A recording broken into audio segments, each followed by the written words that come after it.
గురుర్బ్రహ్మ గురుర్విష్ణుం గురుర్దేవో మహేశ్వరః గురు సాక్షాత్ పరబ్రహ్మ తస్మై శ్రీ సద్గురువే నమః.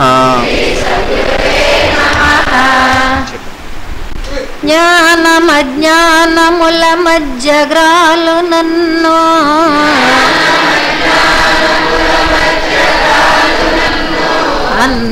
అన్నపానాలకై అంగలార్చు నన్ను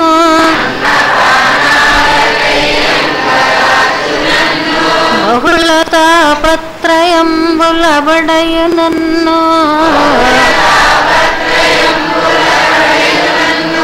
దుఃఖచితి కింధనం వృనై దొరలు నన్ను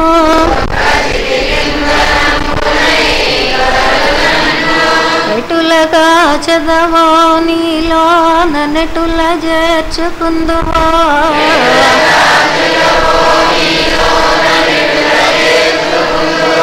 దేవా నేను నీయందే భారమాని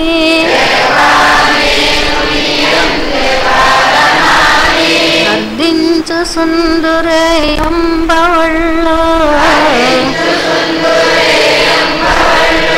నిన్నే వీక్షించు సుందునే తెన్ను కన్ను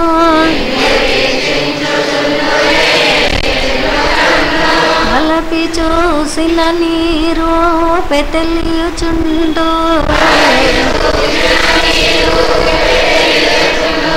వెలసి కాంచిన నీ కాంతి వెలుగుచుండు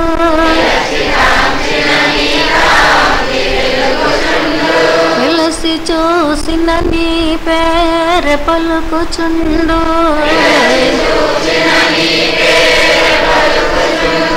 నీవే సకలంబు నీయందు నేను గలను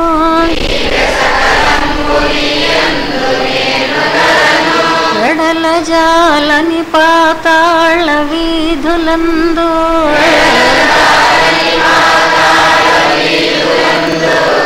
శరణేరని ఆకాశ సీమలందు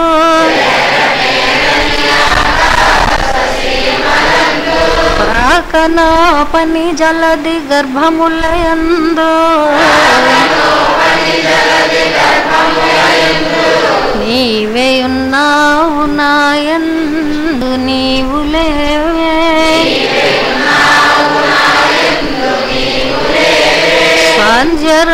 సాంధ్యరాగంబులందు సస్సులందు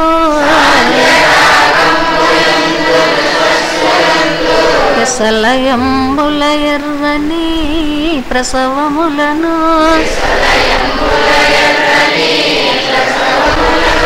సానువుల భారెడు నది సలిలమందు తరచునా గుండెలోని రక్తమును పిండే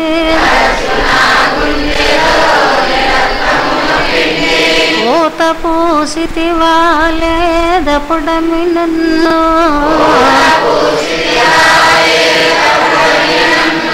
బెట్టు కష్టాలు నే లెక్క బెట్టు నెడలా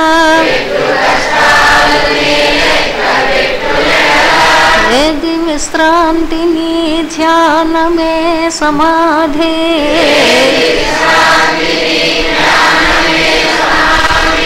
ఏది వ్యవధి నీ పూజ అభీష్ట సిద్ధి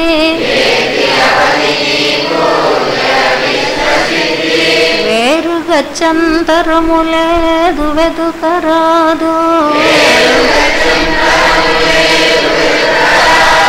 శాంతి గీతాలు పాడు శకుంతలములు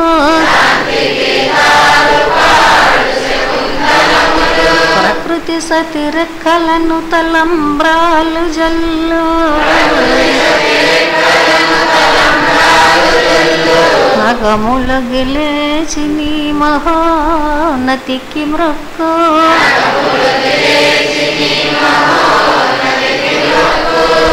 అల్లలోకాలు నీ ఎండులేను నీదు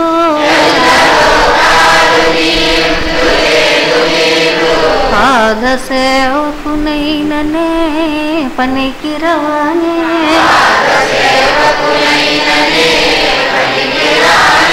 ఎరసి కాపాడు మనుట కక్కరకురానే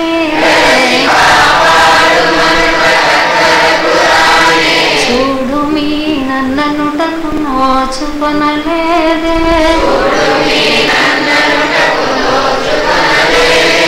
రమ్మో నాలో వసింపు ఆలస్యమేలా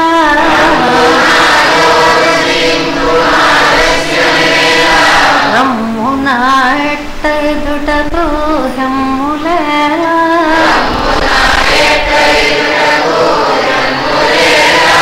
ఏ పనున్నది లేనే లేదు లేదు తండ్రి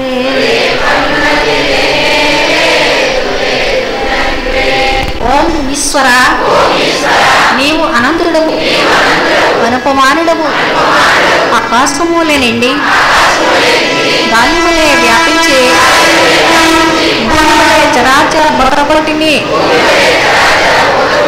మోహించున్నాడవు సూర్యుని వలె జగజ్జాలములను వెలిగించుచున్నాడవు నీకంటే గనులు కానీ పూజ్యులు కానీ పవిత్రులు కానీ ఎవరునూ లేరు. ఓ స్వామి నీ మహిమ నీ శక్తి నీ వైశాల్యము నీ లోతు నీ సర్వజ్ఞత్వము తెలిసిన వారెవ్వరూ లేరు.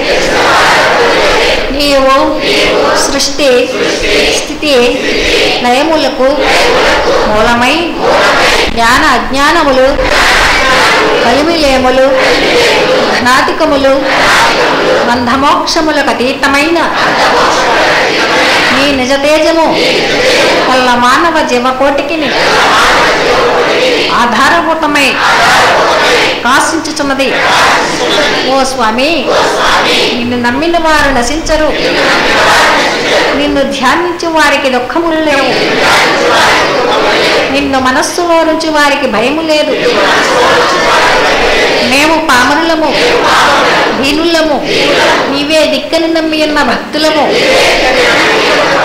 మా భారము కన్నధారుని వలె నీపై వేసుకొని మమ్ము మాయ యందును పాపముల యందును హింసల యందును ఓనియక నీ తత్ప్రతిపాదకంబైన మహావిశ్వమునందు సర్వదా నిలిపి నీ దయయను సర్వచేసనమున మమ్ము పునరుద్ధరించి మా కష్టములను తీర్చి మా అజ్ఞానమనే చీకటిని తొలగించి మా పొరపాట్లు మన్నించి మమ్మల్ని విధాలా కాపాడి సంరక్షించము తండ్రి.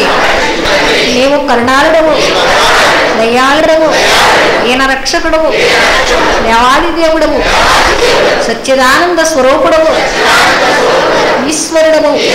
నీకు మా నమస్సులగునుగాక. నమస్తే నమస్తే నమస్తే నమః. సహస్రశీర్షం దేవం విశ్వాక్షం విశ్వసింభవం విశ్వం శ్రేంసా సద్గురుం దేవమక్షరం పరమం పదం విశ్వతా పరమాన్నిత్యం విశ్వం శ్రేంసా సద్గురుం హరిం విశ్వమే వేదం పురుషస్తద్విశ్వముపజీపతి పతిన్ విశ్వస్యాత్మే సర్వం శాస్త్రితకం సర్వమచ్యుతం ఉష్ణేంసా సద్గురు మహాజ్ఞేయం విశ్వాత్మానం పరాయణం ఉష్ణేంసా సద్గురు పరంజ్యోతిరాత్మా ఉష్ణేంసా సద్గురు పరః ఉష్ణేంసా సద్గురు పరం బ్రహ్మతత్వం ఉష్ణేంసా సద్గురు పరః ఉష్ణేంసా సద్గురు పరోద్యాత ధ్యానం ఉష్ణేంసా సద్గురు పరః కించిజ్జగత్ సర్వం దృశ్యతే శ్రూయతే పిబా అంతర్బహిర్యత సర్వం వ్యాప్యం శ్రేంసా సద్గురు స్థితః అనంతమవ్యయం కవిగం సముద్రయంతం విశ్వసింభవం పద్మకోశ ప్రతీకాసనం హృదయం చాప్యదోముఖః अयो निश्चाविदस्सान्तेनाभ्यामुपरि तिष्ठते ज्वालमालाकुलं भाते विश्वस्यायतनं महत् सम्भवतं शिलाविश्चलं भक्त्याकोशसन्निभम् अस्यान्ते सुसर्गं सूक्ष्मं तस्मिन् सर्वं प्रतिष्ठितम् तस्य मध्ये महानग्निर्विश्वाचार्विश्वतो मुखः सोदभुग्भजन्ते स्थानाहारमुजरकविः पीर्यगोर्धमदस्सायैरस्मैस्तस्य सन्दवः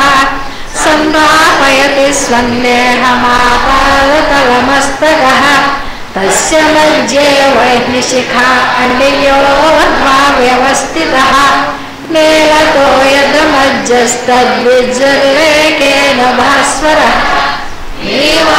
शोकवर्तन्मे पेता भावस्वच्छनोपमा तस्य शिखाया मध्ये श्रेयस्यंसा सद्गुरुव्यवस्थितः ॐ स्वब्रह्मा ॐ स्वशिवा ॐ स्वहरिश्चन्द्र श्रेयस्यंसा सद्गुरुपरब्रह्मणोऽक्षरं परमेश्वरात् राजाधिराजाय प्रसोयसाहिने नमो वयं वै श्रवणाय कुर्महे समे कामान् कामकामाय मह्यं कामेश्वरो वै श्रवणो ददातु कुबेराय वै श्रवणाय महाराजाय नमः ॐ तद्ब्रह्मा ॐ तद्वायुः ॐ तदात्मा ॐ तत्सत्यम् ॐ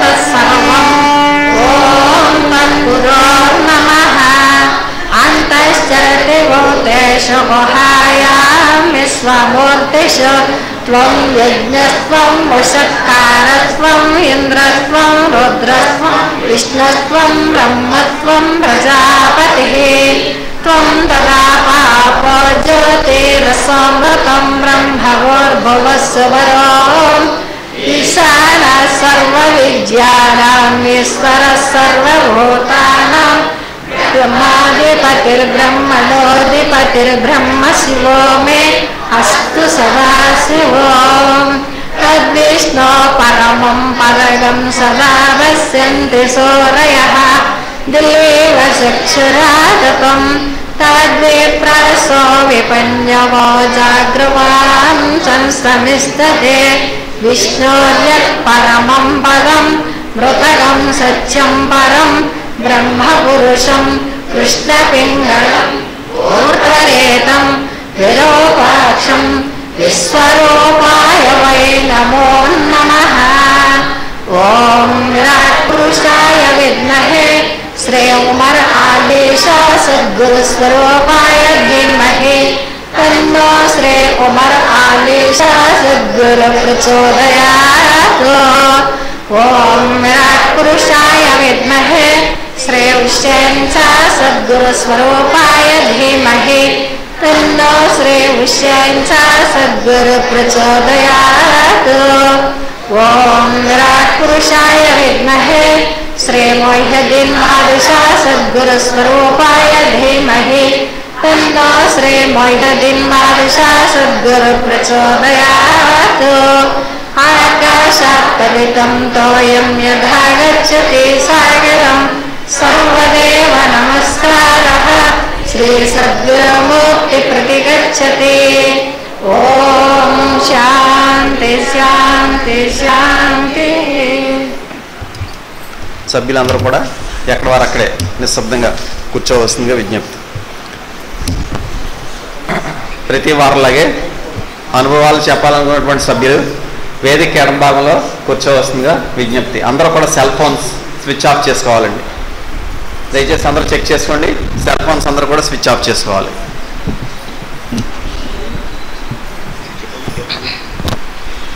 విరులోకరముల తండోదరియంపామి హృదయ సరసేలోపల త్రింపే మీ హృదయ సరసేలోపల త్రింపే విరులు కరముల తెండో తరింపామే హృదయ సరసిలోపల త్రెంపే మీ హృదయ సరసిలోపల త్రెంపే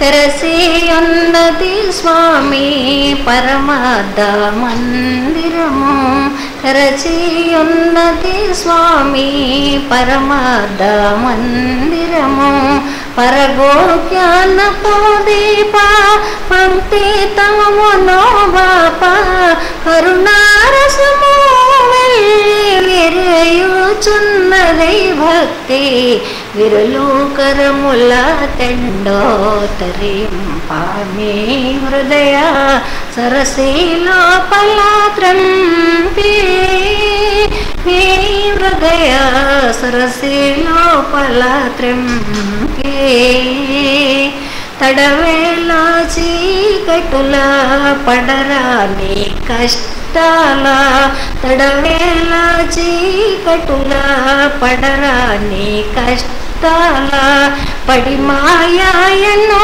కడలే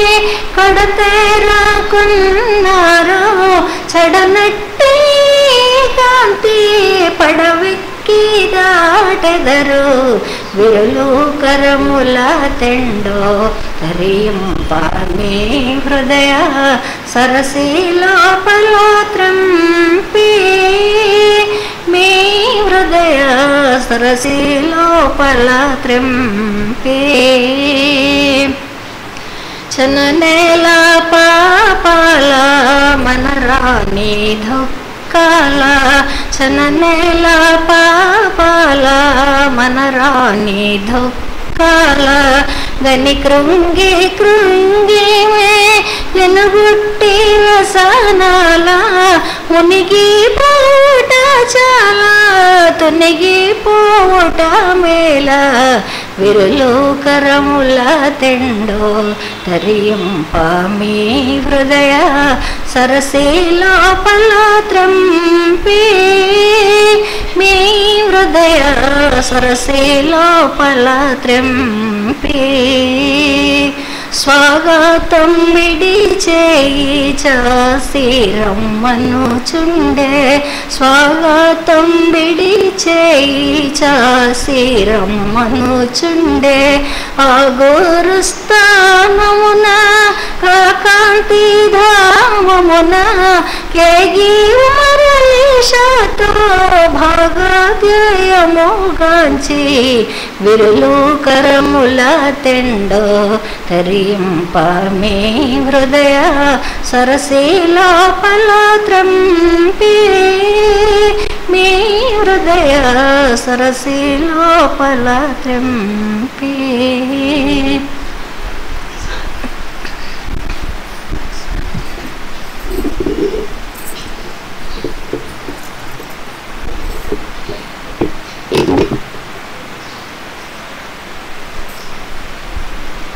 శ్రీ శ్రీ శ్రీ విశ్వ విజ్ఞాన విద్య ఆధ్యాత్మిక చక్రవర్తులకు సాష్టాంగ నమస్కారములు.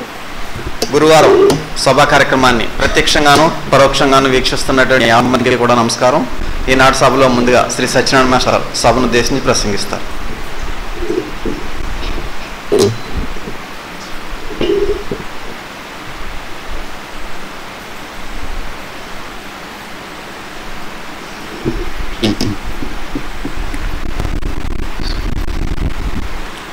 శ్రీ శుభాకార మహనీయ సేవ్య దివ్య భవ్య కళ్యాణ గుణ కరుణా వ్యయుండవాది దేవుండవకిల లోకైకుడీవే కలుషగత వేషభూషయా కైలలీష అవదరింపుం బ్రహ్మ జీవాత్మ జగము ఈశ్వరాకాశమాయల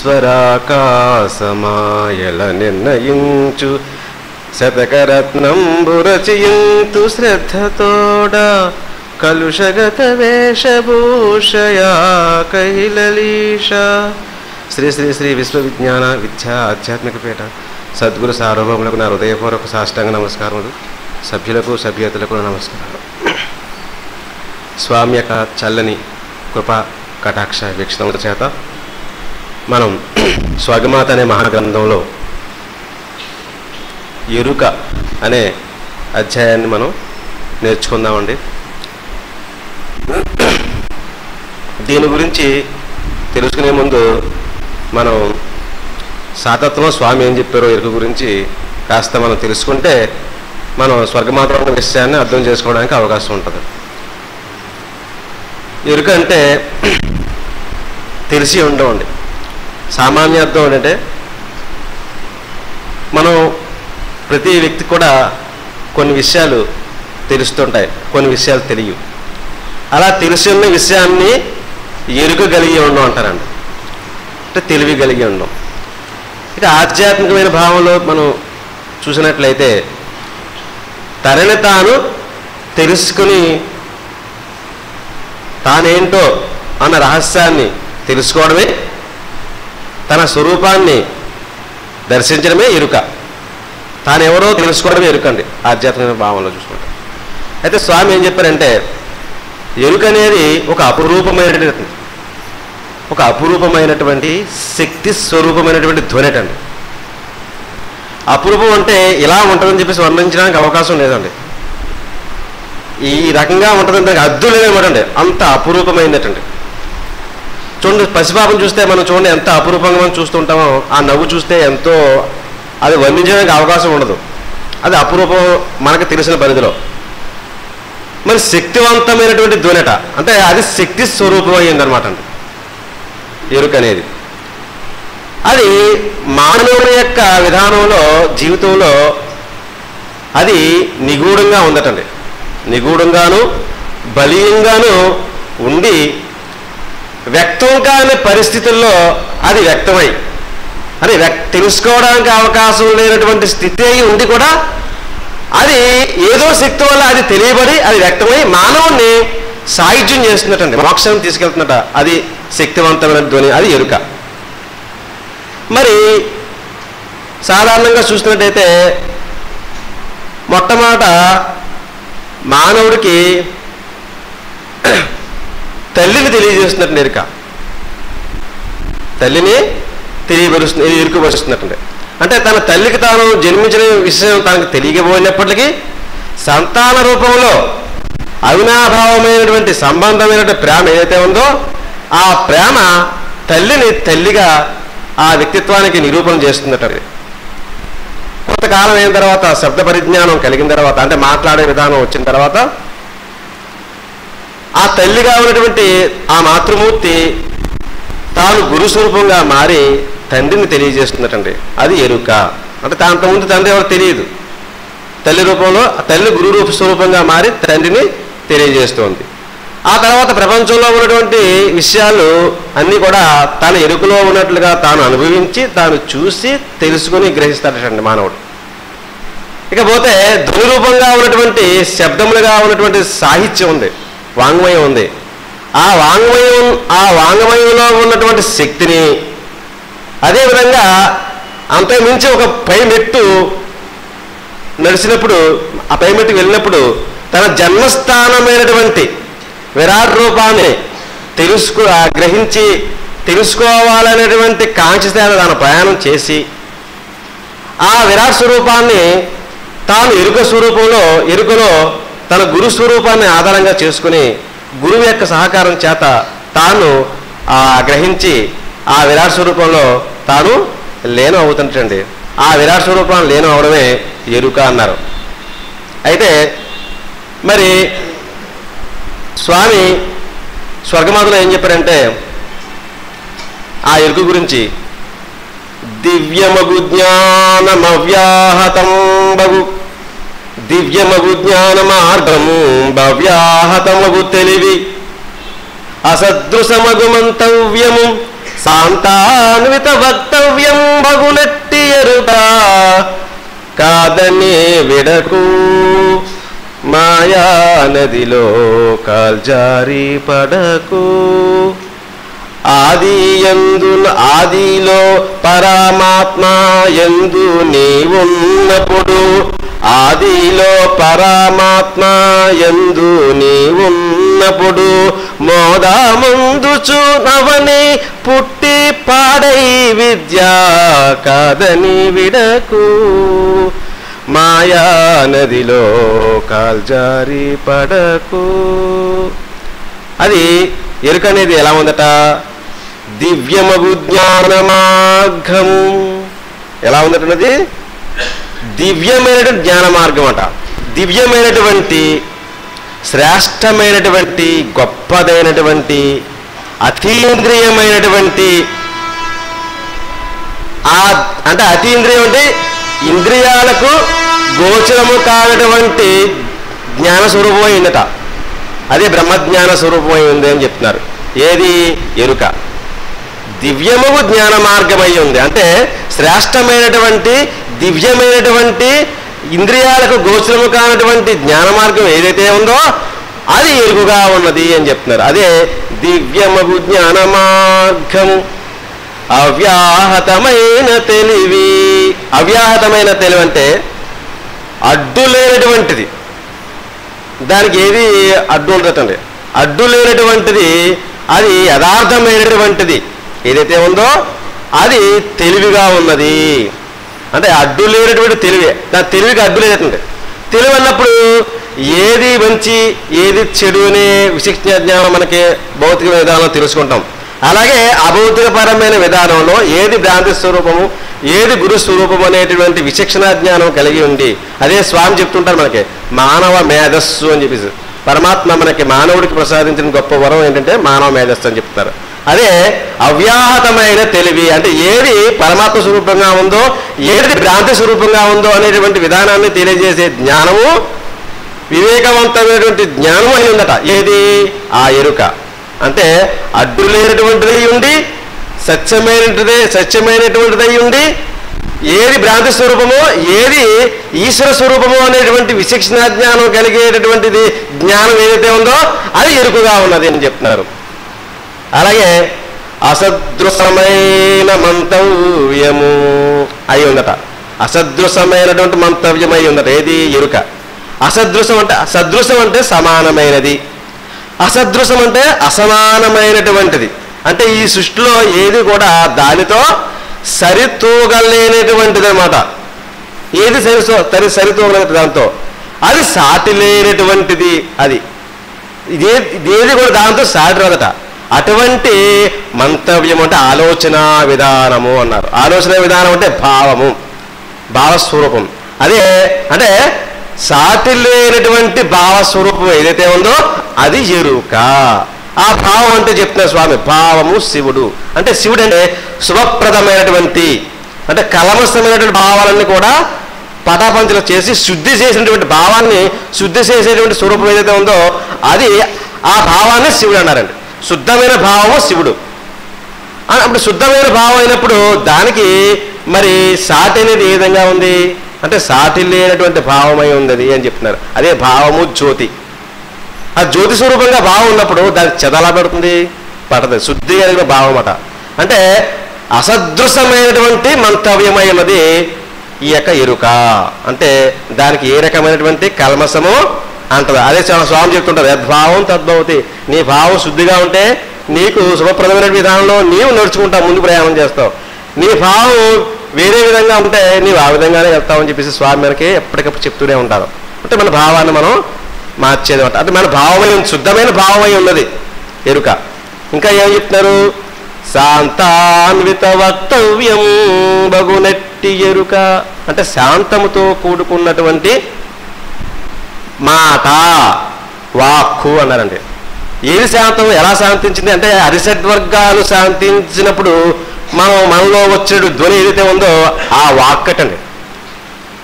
అంటే ఈ కామ క్రోధాది ఈ ప్రకోపాలన్నీ కూడా శాంతించినటువంటి స్థాయి అయినప్పుడు ఆ వ్యక్తిలో వ్యక్తమయ్యే ధ్వని ఏదైతే ఉందో ఆ ధ్వనిగా ఉందట ఈ ఎరుక అని చెప్తున్నారు.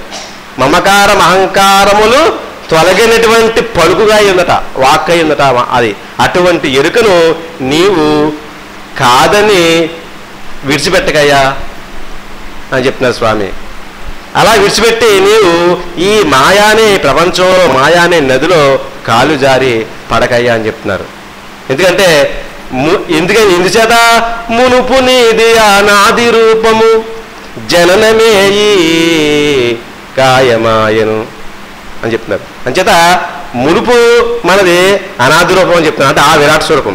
అదే స్వామి చెప్తున్నారు. అందులో ఏమంటారంటే ఆది యందులో నీ ఆదిలో పరమాత్మయందు నీ ఉన్నప్పుడు మోదముందుచునుంటివి మోదముందుచు అవని పుట్టి పాడై విద్య కాదని విడ. ఆదిలోని ఉన్నప్పుడు ఆ పరమాత్మలోని ఉన్నప్పుడు నీవు ఆనందాన్ని పొందుతూ ఉన్నావు. పొంది ఆ విరాట్ నుండి ఆనాడు తెగిపోయినప్పుడు అనువుగా నువ్వు తెగిపోయి నువ్వు మానవునిగా మరి పరిణామం చెంది మానవునిగా వచ్చి నీవు పాడైపోయి భ్రాంతిలో మగ్గి నీవు మాయకు లోనయ్యి మాయకు గురి కాబోయి నీవు ఈ బ్రహ్మ విద్యని నీ విరాట్ స్వరూపాన్ని గ్రహింపజేసేటువంటి బ్రహ్మ విద్యని ఈ బ్రహ్మ విద్య అయినటువంటి ఎరుకని నీవు విడిచిపెట్టి నీవు వెళ్ళిపోవద్దు సుమా. నువ్వు మాయానదిలో కాలజారి పడవద్దు. ఈ ఎరుకని ఈ బ్రహ్మ విద్య అయినటువంటి ఎరుకను తెలుసుకుని నీవు ఆ రహస్యాన్ని గ్రహించి స్వామి కృపా కటాక్ష చేత నువ్వు ఆ రహస్యాన్ని గ్రహించి ఆ విరాట్లో కొనవయ్యా అని చెప్పేసి స్వామి తెలియజేశారండి. స్వామికి మీకు హృదయపూర్వక నమస్కారం.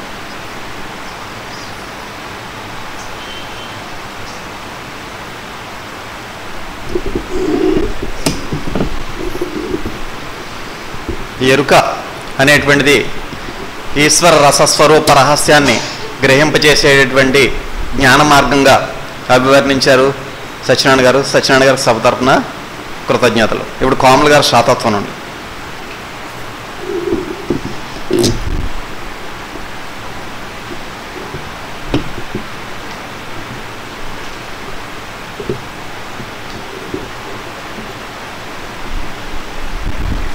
శ్రీ శ్రీ శ్రీ విశ్వవిజ్ఞాన విద్య ఆధ్యాత్మిక పీఠాచార్యుల వారికి సాష్టాంగ నమస్కారములు. సభా సభ్యులందరికీ నా హృదయపూర్వక నమస్కారములు.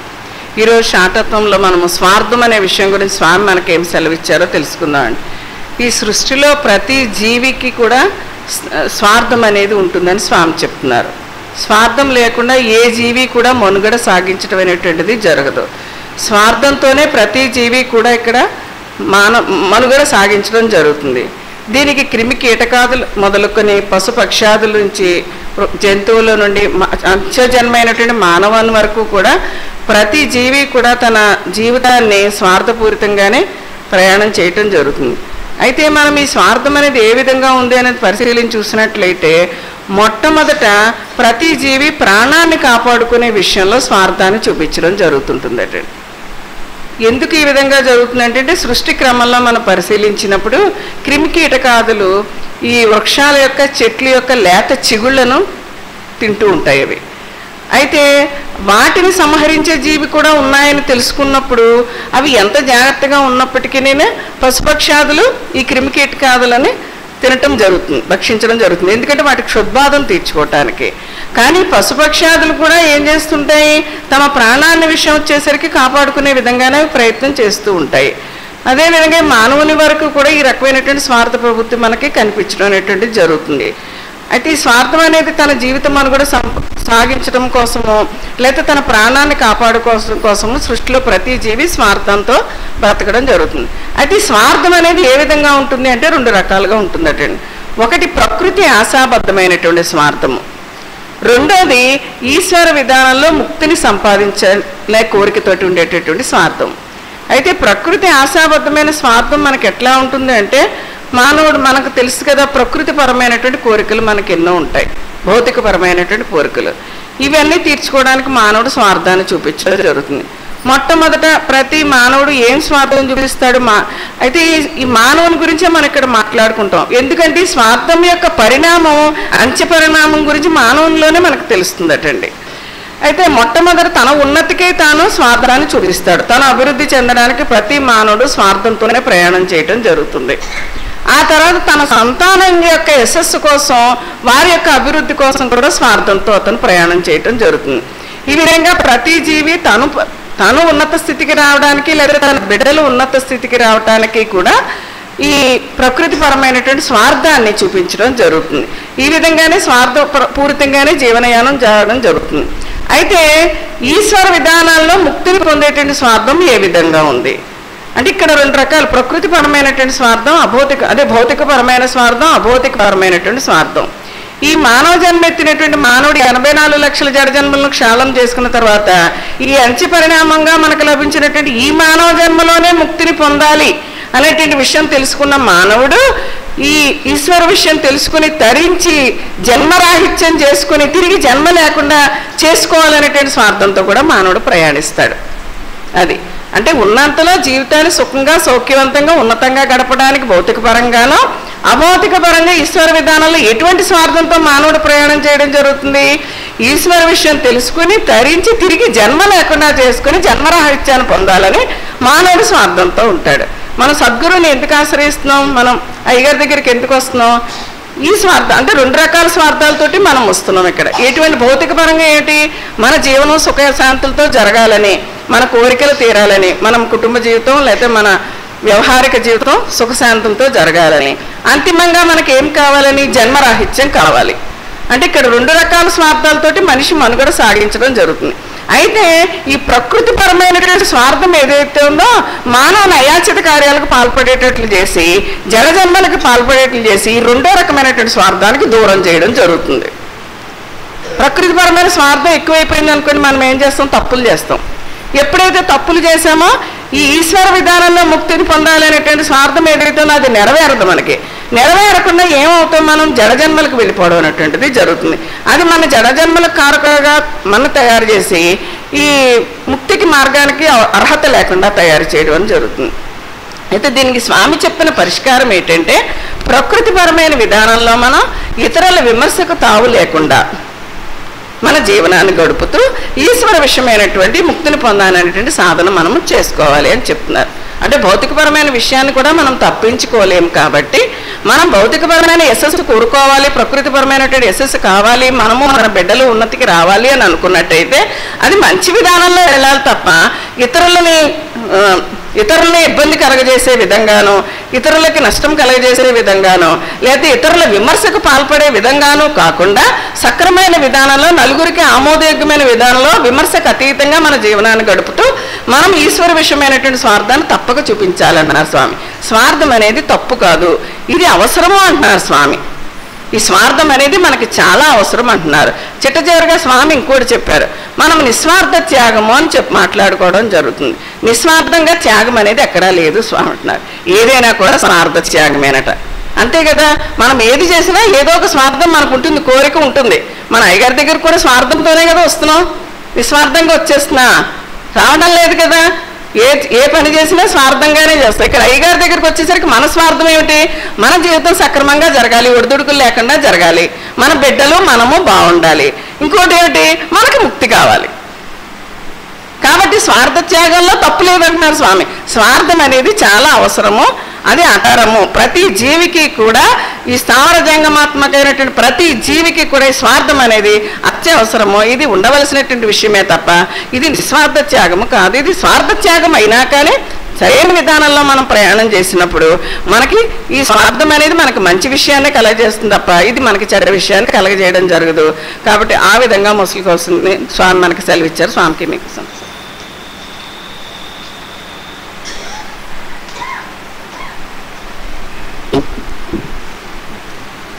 స్వార్థపరమైనటువంటి త్యాగం, అదే భౌతికపరమైనటువంటి స్వార్థం, అభౌతికపరమైనటువంటి స్వార్థం 2 రకాలుగా ఉంది అనేటువంటి విషయాన్ని కోమల్ గారు వివరించారు. చివరికి ఏంటంటే ఆ భౌతికపరమైనటువంటి స్వార్థం యొక్క పాళ్ళు ఎక్కువైపోకూడదు. అది 90% అయిపోయి అభౌతికమైన స్వార్థం 10% అయిపోయింది అనుకోండి, ముక్తి అనేటువంటిది రాదు. కాబట్టి ఆ బ్యాలెన్స్ చేసుకుంటూ ఆ యొక్క భౌతికమైనటువంటి విధానంలోనూ అభౌతికమైనటువంటి ఈశ్వర రసస్వరూపాన్ని గ్రహించేటటువంటి స్వార్థాన్ని సద్గురుని ఆశ్రయించి గ్రహించినట్లయితే మనకి 2 లభిస్తాయని చెప్పి చక్కగా చెప్పారు. వారికి అభినందనలు. ఇప్పుడు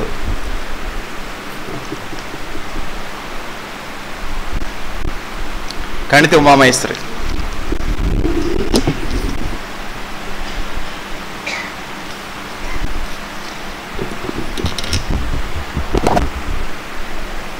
శ్రీ శ్రీ శ్రీ విశ్వ విజ్ఞాన విద్య ఆధ్యాత్మిక పీఠ చక్రవర్తులకు నా హృదయపూర్వక సాష్టాంగ నమస్కారములు. సభ్యులకు సభ్యతరులకు నా నమస్కారములు.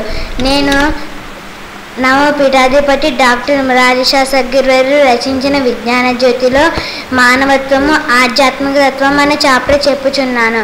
మానవత్వము సహజ సిద్ధ సద్గుణ దుర్గుణములతో కూడినదే, జన్మతః తనకు సంక్రమించిన గుణగణములతో కూడినదే మానవత్వము. ఇది వారి యొక్క మనోస్థితి గతులపై మోసి ఉన్నది. ఆధ్యాత్మిక తత్వము మానవత్వంలో ఇమిడి ఉన్నది ఆధ్యాత్మిక తత్వము. ఈ ఆధ్యాత్మిక తత్వము ఆధ్యాత్మిక సద్గురుచే ప్రసాదింపబడును. వారి వారి యొక్క మనోస్థితిని అనుసరించి ఆధ్యాత్మిక తత్వ రహస్యములను తన యొక్క సానుభవములతో గ్రహించగలడు. మానవత్వంలో ఈశ్వరత్వము జడత్వత్వము అను రెండు అంతర్లీన గర్భితమైన శక్తులున్నవి. జడత్వపరమైన శక్తి యొక్క స్థాయి నియంత్రించి ఈశ్వరత్వమును గ్రహించగల శక్తి వృద్ధిపరచగల లక్ష్యము ఆధ్యాత్మిక తత్వంలోనున్నది.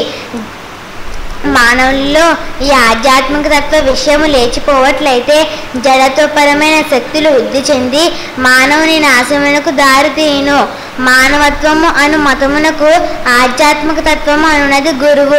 Philosophy is the science of all sciences అన్నాడు తత్వవేత్త. మానవత్వము మతబద్ధమైనది.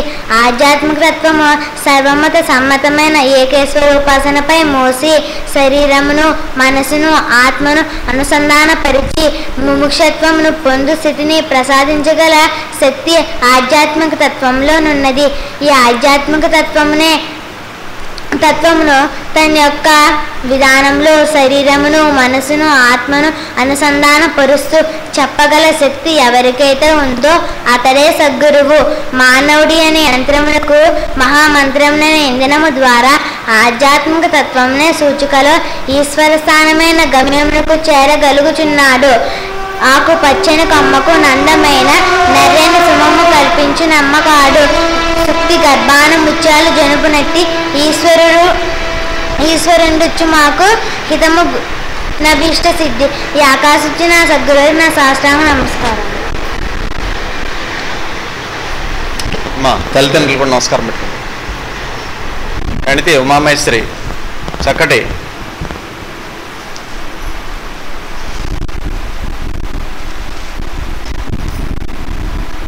ఆధ్యాత్మిక ప్రసంగం చేసింది. శరీరానికి మనస్సుకి ఆత్మకి మహోన్నతమైన ఆధ్యాత్మిక జ్ఞానాన్ని అందజేసేటువంటి మహోన్నత మూర్తి మనకు లభించారని చెప్పి అమ్మాయికి అభినందనలు. ఇప్పుడు ఎన్వి రామరాజు గారు హైదరాబాద్ అనుభవాన్ని చెప్తారు.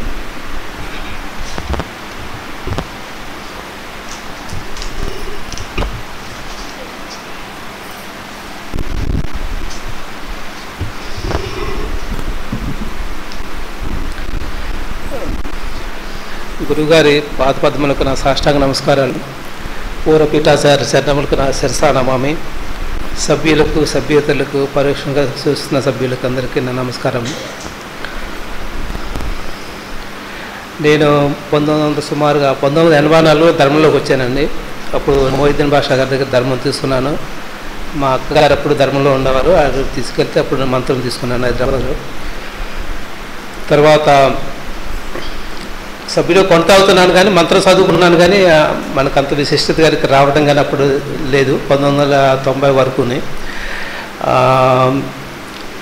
అప్పుడు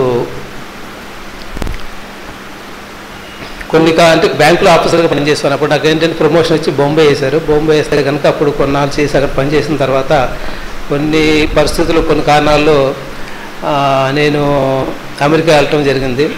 అక్కడ నేనంటే నాది background banking background.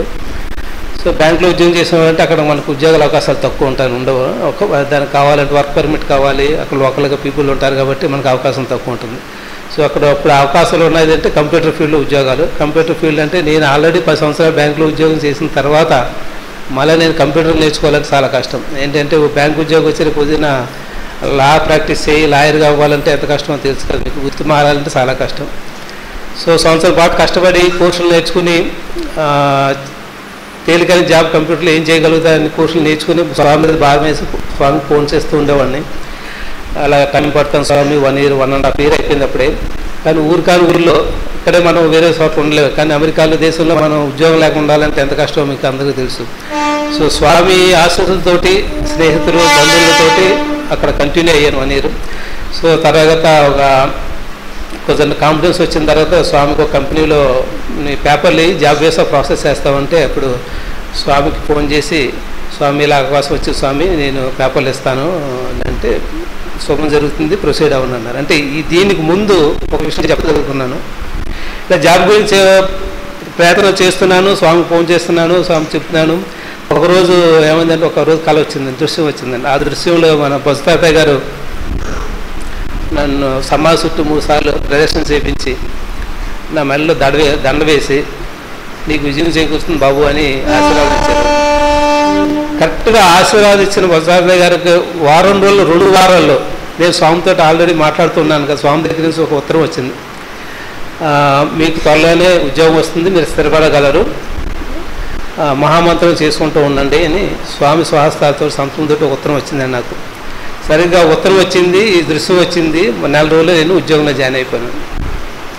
So join అయిన తర్వాత ఉద్యోగం జాయిన్ అయిన తర్వాత కొన్ని కోర్సులు మిగిలిపోయింది, కాలేజీకి వెళ్ళి నేర్చుకుంటున్నాను కదండి, కొన్ని పరీక్షలు కూడా రాయాలి. సో ఒక స్టేట్లో ఉద్యోగం ఉండేది, ఇంకో స్టేట్లోనేమో కాలేజీ ఉండేది, ఇంకో స్టేట్లోనేమో ఉద్యోగం చేయవలసి వచ్చేది అన్నమాట. సో వీకెండ్ క్లాసులు శనివారం ఆధారాలు అట్లకి వెళ్ళేవాడు నైట్ కాలేజీకి. సో ఒకరోజు కారు వేసుకుని ఇలాగా కోర్సులు అటెండ్ అయిన తర్వాత కాలేజీ సాయంకాలం రాత్రి 9-10 మళ్ళీ రాత్రి ఫ్రెండ్ ఇంటి కొడుకుని పొద్దున వచ్చేవాడిని. కానీ వెళ్ళిపోవచ్చులే పర్వాలేదు అని 10 గంటలకు ప్రయాణే కారులో నేను ఎక్కడ వర్క్ చేస్తున్నా ఆ ప్లేస్కి బయలుదేరుతూ ఉంటే సరిగ్గా రాత్రి 1 గంట 2 అయిందండి. కురుపాట్లు వస్తున్నాయి, నిద్ర వస్తుంది, స్వామి మహామంత్రం చేసుకుంటున్నాను అంటే హైవేలో వెళ్తున్నాను. అంటే ఇప్పుడు అక్కడ మీకు హైవేలు ఉన్నాయి కదండి, విశాఖపట్నం రాజమండ్రి నుంచి 4 lanes ఉంటాయి కదా ఒక లైన్. సో కార్ డ్రైవ్ చేసుకుంటూ వెళ్తూ ఉంటే లెఫ్ట్ లైన్లోనే వెళ్తున్నాను, కానీ లెఫ్ట్ కారు కొంచెం కళ్ళు మూయటం జరిగింది. అంతే కారు వెళ్ళి అలా కర్బు దానికి ఢీకొని అలా 4 లైన్ల మీన్స్ అడ్డంగా వెళ్ళి కార్లు అలా వెళ్ళిపోయి మైదానంలోకి ఆగింది. ఆ టైంలో ఇక్కడ మనకంటే వాహనాలు 80 కిలోమీటర్ల స్పీడ్లో వెళ్తాయి, కానీ అక్కడ ఏంటంటే మైల్స్ కౌంట్ చేస్తారు. మైల్స్ అంటే ఏంటి, అక్కడ 90 మైల్స్ స్పీడ్లో అంటే మనం కన్వర్ట్ చేసుకుంటే 120 కిలోమీటర్ 130 కిలోమీటర్ స్పీడ్లో వాహనాలు వెళ్తూ ఉంటాయి ఆ రాత్రి. అందులో ట్రక్లు అంటే ఇక్కడి నుంచి ఆ మూల అంత పొడి వరకు ట్రక్లు కూడా వెళ్తూ ఉంటాయి ఆ టైంలో మాట. ఈ కారు ఇలా 4 లైన్ నుంచి ఇట్లా వెళ్తూ నా టైంలో కనుక నా దురదృష్టశాస్తు ఏదైనా ట్రక్కు గుద్దిందంటే కారు తొనతొకలైపోతుంది, మనిషి గుర్తుపట్టడం కూడా కష్టం, ఇంకేదో మంటలు వచ్చినట్టు అట్లా అవుతుంది అనమాట. మన సినిమాలు చూస్తూ ఉంటాం కదా అట్లా అనమాట. సో ఆ ప్రమాద స్థితి అంటే ఆ టైంలో ఏది గుర్తుకుండా తర్వాత నా కారు వెళ్ళిపోయి మైదానం లాగిన తర్వాత ట్రక్లు వెళ్ళినాయి, అలా ఆగింది. కాలు బ్రేక్లు అయి కొంచెం ఫెయిల్ అయినాయి, కొంచెం చిన్న స్వల్ప గాయాలైనాయి. కానీ అక్కడ ఏంటంటే వెహికల్ మీద వెళ్తుంటూ వస్తుంటారు కాబట్టి వెంటనే చూసినా మనం 108 ఎలా ఉంటుంది అట్లా వాళ్ళు ఏం చేస్తారంటే సెల్లో ఉంటాయి కాబట్టి ఫోన్ చేస్తారు, పలానా చోట చేస్తే వాళ్ళు వెంటనే పోలీసులు వచ్చేస్తారు అక్కడికి. సో వాళ్ళు వచ్చేసి కానీ దెబ్బతగిలిన చూసుకొని పర్వాలేదు అంటే కనుక వాళ్ళు ఏం చేస్తారంటే కాల్ టోల్ చేసుకుని పట్టుకుపోతారు. నన్ను ఎక్కడ ఉంటాను అక్కడ దగ్గర డ్రాప్ చేశారన్నమాట. సో ఏంటంటే చూడండి ఎంత ప్రమాదాన్ని స్వామి నన్ను కాపాడారు. ఇది అయిన తర్వాత నేను 2006లో అది 1999లో జరిగిందండి. 2006లో మళ్ళీ ఇండియా వచ్చేసాను ఇక్కడ స్థిరపడటానికి. ఇక్కడ 2006లో స్వామికి ఆశలు వచ్చాను, స్వామి ఇలాగ ఇండియా వచ్చాను స్వామి, మళ్ళీ ఇక్కడ ఉద్యోగం ప్రయత్నం చేస్తారంటే చేయండి ప్రయత్నాలు అని చెప్పారు. స్వామి ఆశలు తీసుకుని చేస్తే సచిన్ కమిటీలో జాబ్ వచ్చింది. సో వచ్చిన తర్వాత 2004లో స్థిరపడ్డాను. 2006లో మరో ఇంకో యాక్సిడెంట్ ఏంటంటే జూబ్లీహిల్స్లో 2 వీలర్ మీద వెళ్తూ ఉంటే ఎదురుకుండా ఒక వ్యక్తి వచ్చి ప్యాస్టర్ హెవీ వ్యక్తి గుద్దాడు. అది నాకేం తెలియదు, ఇంక పడిపోయాను, కొలాప్స్ అయిపోయాను, స్పృహ లేదు నాకు ఏం జరిగిందో కూడా నాకు తెలియదు. కానీ ఎవరికో తెలిసి చెప్పడం వల్ల ఆర్టీ నెంబర్లో ఉంటుంది, పోలీసు ఫోన్ చేస్తే అపోలో హాస్పిటల్లో జాయిన్ చేశారు. 4 రోజులు 5 రోజులు కోమాలో ఉన్నానండి. 2 రోజులు నాకు కృత్రిమ శ్వాస మీద వచ్చారు. అంటే ఇక్కడ కట్ చేసి శ్వాస ఇక్కడి నుంచే తొడ ఎముకలు ఇరిగింది, మోకాలు 3 చెప్పులు అయింది, చెయ్యి ఇరిగిపోయింది, కంటికి దెబ్బ తగిలింది, తలకు దెబ్బ తగిలింది. ఆ రోజు రాత్రి 6 గంటలకు మొదలెట్టిన వాళ్ళు ఆ రోజు 3 గంటల వరకు నెక్స్ట్ డే కూడా నైట్ కూడా ఆపరేషన్లు. అంటే నా మీద అంటే 6 స్పెషలిస్టులు పనిచేశారండి. చేస్తేనే ఇది అనమాట. ఏంటంటే ఎముకల డాక్టర్, బ్రెయిన్ డాక్టర్, పంటి డాక్టర్, తర్వాత ఏంటంటే న్యూరాలజిస్ట్ అని కాకుండా చర్మం డాక్టర్, కాస్మెటిక్ అంటే ప్లాస్టిక్ సర్జన్ అంటారండి. అంటే ఇప్పుడు ఏంటంటే చెయ్యి ఇక్కడ పోయి చర్మం పోయింది, చెయ్యి రాదనుకుంటే ఇక్కడ చర్మం ఇంత లెక్క చెక్కింది, ఆ చర్మం తీసి ఇక్కడ వేసి అప్పుడు ఆపరేషన్ చేయాలన్నమాట. సో ఇంతమంది డాక్టర్లు పనిచేసి ఇంత చేస్తేనే కంటే నాకేంటి వెంటిలేటర్ మీదనే నాకు శ్వాసత కృత్రిమ శ్వాస ఇస్తున్నారు. సో మా స్వామితో చెప్పడం జరిగింది, బావగారాలు ఎలాగ జరిగిందంటే స్వామి ఆశీర్వాదంతో ఏంటంటే 5 రోజుల తర్వాత కోమాలోని బయటకు వచ్చాను. ఒక 10 రోజులు హాస్పిటల్లోని 10 రోజుల తర్వాత డిశ్చార్జ్ ఇంటికి వచ్చానండి. ఇంటికి వచ్చిన తర్వాత అంటే ఇంకా స్వామి అంటే ఆశీర్వాదం అంటే ఇక్కడి నుంచి ఆయన అబౌద్ధిక ఇక్కడి నుంచి ఇంకా శ్వాస అన్నమాట, నాకు శ్వాస అనమాట, ఊపిరే శ్వాస అక్కడికి వెళ్ళిపోతున్న దాన్ని వెనక్కి తీసుకొచ్చారు ప్రాణం. అంటే మనాంచుల నుంచి నన్ను వెనక్కి తీసుకొచ్చారు. అది వచ్చిన తర్వాత స్వామి ఒక 15 రోజుల తర్వాత నేను ఇంటికి వచ్చిన వారం రోజులకి హైదరాబాద్ రావడం జరిగింది. అప్పుడు నాకు ఆశీర్వాదం వేసడానికి ఇంటికి వచ్చి జరిగినప్పుడు నాకు ఆ రోజు ఏంటంటే నా మీద నాకే నమ్మకం లేదు. నేను ఎన్నాళ్ళకి నడుస్తానో తెలియదు, నేను ఉద్యోగం పనికొస్తానో నాకు తెలియదు, నా మీద నాకు చాలా నమ్మకం ఉంది. స్వామి ఆ రోజు చెప్పింది ఏంటంటే 2 విషయాలు చెప్పారు. ఏం కుదుట పడుతుంది, తెలుగు పడతారు, బయట పడతారు, మీరు మరి ఎప్పటిలానే జాబ్ చేసుకుంటారని 2 మాటలు చెప్పారు. ఆ మాటలు నాకు ఎంత ధైర్యాన్ని ఇచ్చినాయి అంటే అంత ధైర్యాన్ని ఇచ్చినాయి అనమాట.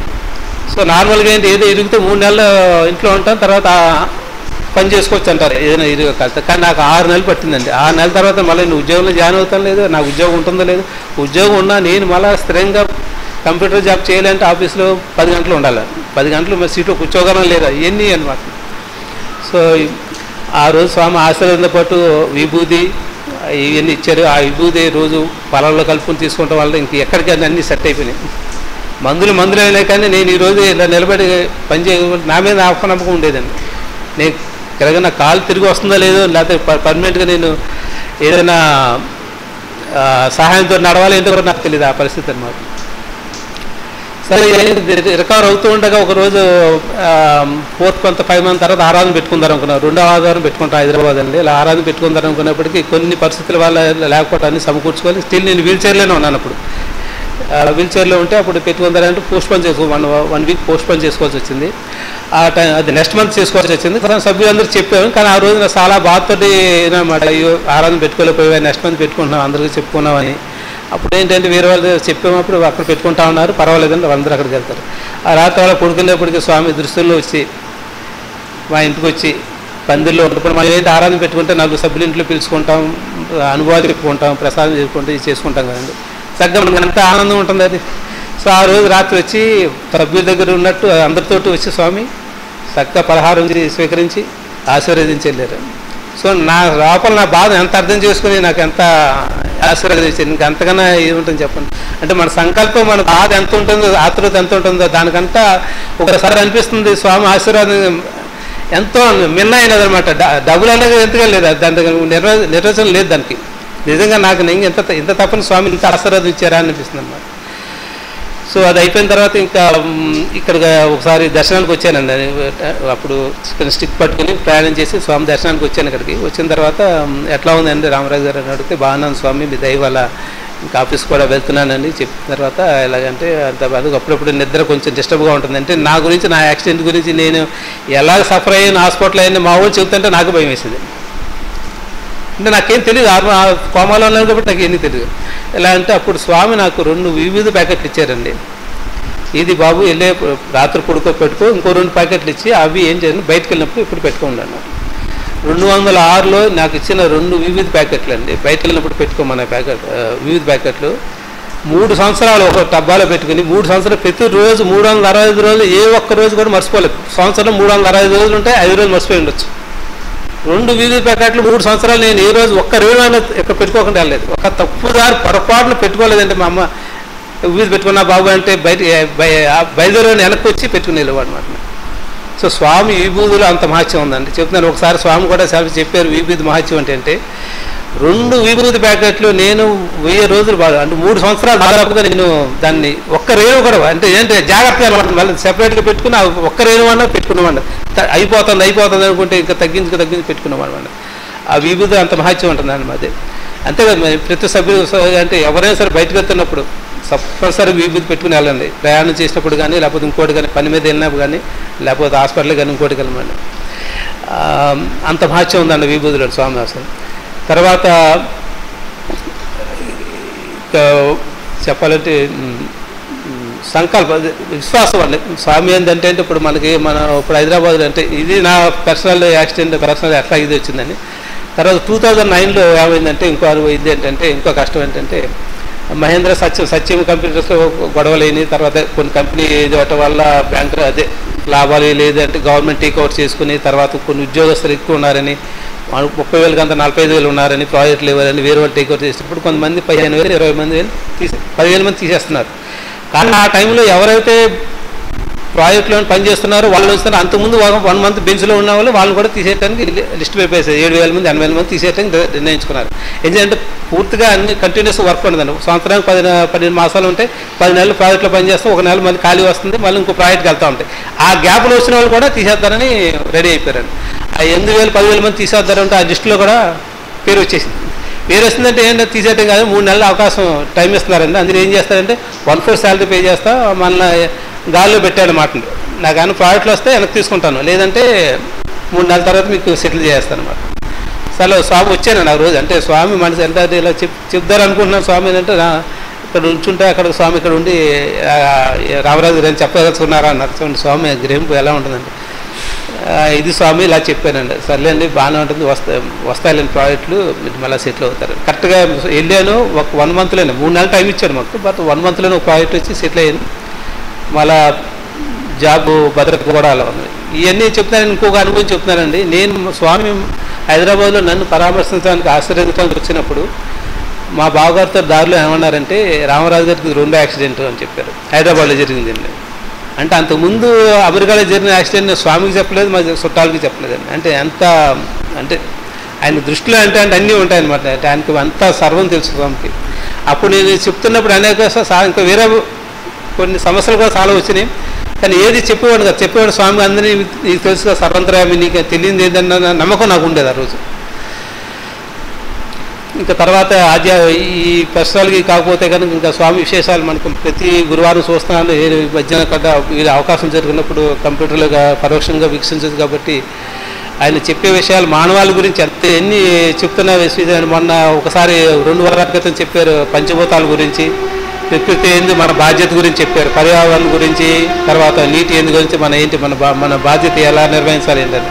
చూడండి ఈరోజు మొన్న అమెరికాలో పెద్ద అరికేళ్ళు అయ్యి వచ్చి 2 స్టేట్లు అన్నీ మునిగిపోయి ఈరోజు 10 సంవత్సరాల వరకు అభివృద్ధి చేసిన దేశంలో కూడా కరెంట్ లేదండి. 10 రోజులు పడుతుంది అక్కడ. అంటే ఎన్ని జరుగుతాయి ప్రకృతి వైపరీత్యాలు ఎన్ని జరుగుతాయి. కారణం ఏంటి? మన బాధ్యత అందరితో మానవాళి బాధ్యత గురించి చెప్తాం. మన సభ్యులే కాదు ప్రపంచ మానవాళి యొక్క ప్రతి ఒక్కరి బాధ్యత ఎంత ఉన్నది. అంటే మన పర్యావరణం మన పరీక్షపోతే దానివల్ల మనం ఫేస్ చేయవలసింది ఇట్లా ఉంటాయన్నమాట. సో ఇంతే కాకుండా వేరే ప్రతి గురువారం చెప్పేవి కూడా మన ధర్మం గురించే కాకుండా వేరే విషయాలు కూడా చెప్తున్నాను. అందుకని ఇంకా హైదరాబాద్లో కూడా నేను ఇంకోటి చెప్పదలుచుకుందంటే ఆరాధన చేసినప్పుడు 5 మినిట్స్ మెడిటేషన్ చేస్తామండి. మెడిటేషన్ అంటే సామూహికంగా సాధన అనమాట. 5 సంవత్సరాలు నిశ్శబ్దంగా ఉండి మనం ఏంటంటే మహామంత్రం చదువుకుంటాం. ఈ మహామంత్రం చదువుకోవడం వల్ల అక్కడ ఆరాధన సభ్యులకే కదండి, మన ధర్మంలో ప్రతి సభ్యుడికి అది మేలు చేకూరుస్తుంది అనమాట. ఇప్పుడు చెట్టుకు నీళ్ళు పోసాం, డ్రాప్ పోసాం అనుకుంటే చెట్టు అంతా ఒక వేరుకు పోసినా మనకు కొత్త చెట్టు అంతా తీసుకుని ఇచ్చేసుకోవడం అనమాట. అందువల్ల అంటే మన సాధన, మన మహామంత్రం, మన ధర్మం, మన నిష్టగా మనం చేసేది ఇదంతా కాదు, మన సభ్యులకు ధర్మంలో ఉన్న అందరికీ ఉపయోగపడుతుంది.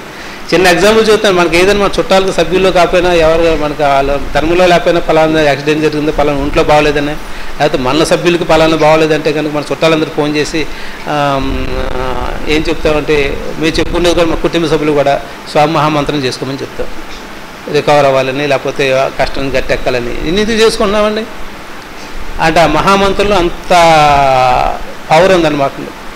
శాస్త్ర మహామంత్రం గురువే మహామంత్రం. అంటే గురువు గారి ఆశీస్సుల గురించి మనం అక్కడ ప్రార్థన చేస్తాం అన్నమాట.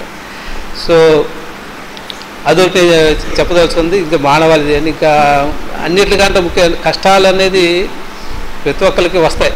అంటే సమస్యలు వస్తాయి, స్వామి దగ్గర వచ్చి చెప్పుకుంటున్నాం.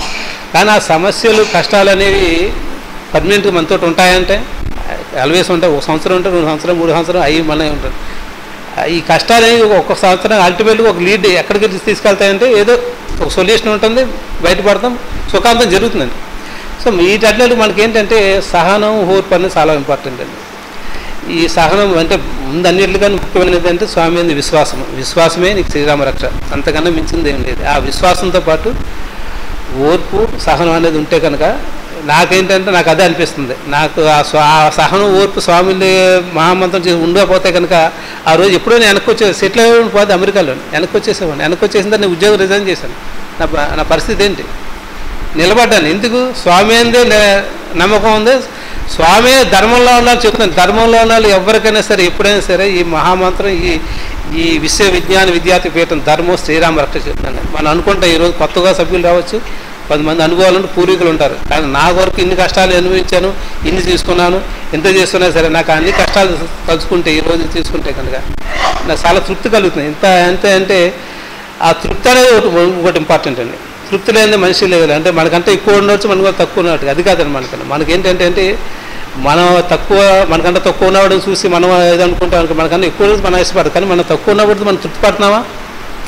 లేమి అనేది ఉన్నది అనమాట. ఇది ఇక్కడ లేమి ఉన్నది పక్క పెట్టినా సరే ఈ పీఠంలో మనం అంటే నాకేంటంటే స్వామి సత్యనారాయణ స్వరూపుడు ఈశ్వరుడు శ్రీ మహావిష్ణువుడు సమానం అనమాట. ఆయనే నాకు సత్యం నిత్యం అనమాట.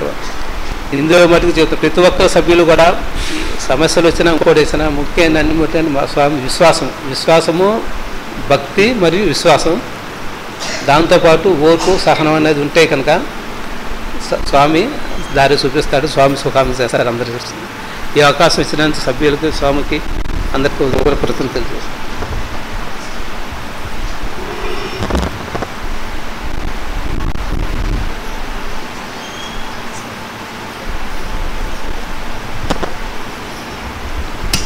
రామరాజు గారు మహామంత్రం యొక్క విశిష్టత, అదేవిధంగా విభూది యొక్క విశిష్టత, స్వామి యొక్క మహాత్యం, వారు అమెరికాలో ఉన్నప్పుడు జరిగినటువంటి ప్రమాదం నుండి, అదేవిధంగా తిరిగి హైదరాబాద్ వచ్చేసినప్పుడు జరిగినటువంటి ప్రమాదం నుండి మరి స్వామి ఏ విధంగా రక్షించారు, కోమాలోకి వెళ్ళిపోయినటువంటి వ్యక్తి కూడా, మల్టిపుల్ ఫ్రాక్చర్స్ అయినటువంటి వ్యక్తిని కూడా స్వామి మహోన్నతమైనటువంటి ఆశీర్వాదంతో రక్షించినటువంటి విధానాన్ని అనుభవపూర్వకంగా తెలియజేస్తారు. కాబట్టి ప్రతి ఒక్కరూ కూడా స్వామి యందు విశ్వాసంతో ఉండాలి, తుది శ్వాస విడిచేంత వరకు కూడా. ఆ విధంగా ఉంటే స్వామి కష్టం వచ్చినప్పటికీ కూడా, నష్టం వచ్చినప్పటికీ కూడా దాని నుంచి మరలా బయటపడేయడం జరుగుతుంది. చక్కటి అనుభవాన్ని చెప్పినటువంటి రామరాజు గారికి సభ తరఫున కృతజ్ఞతలు.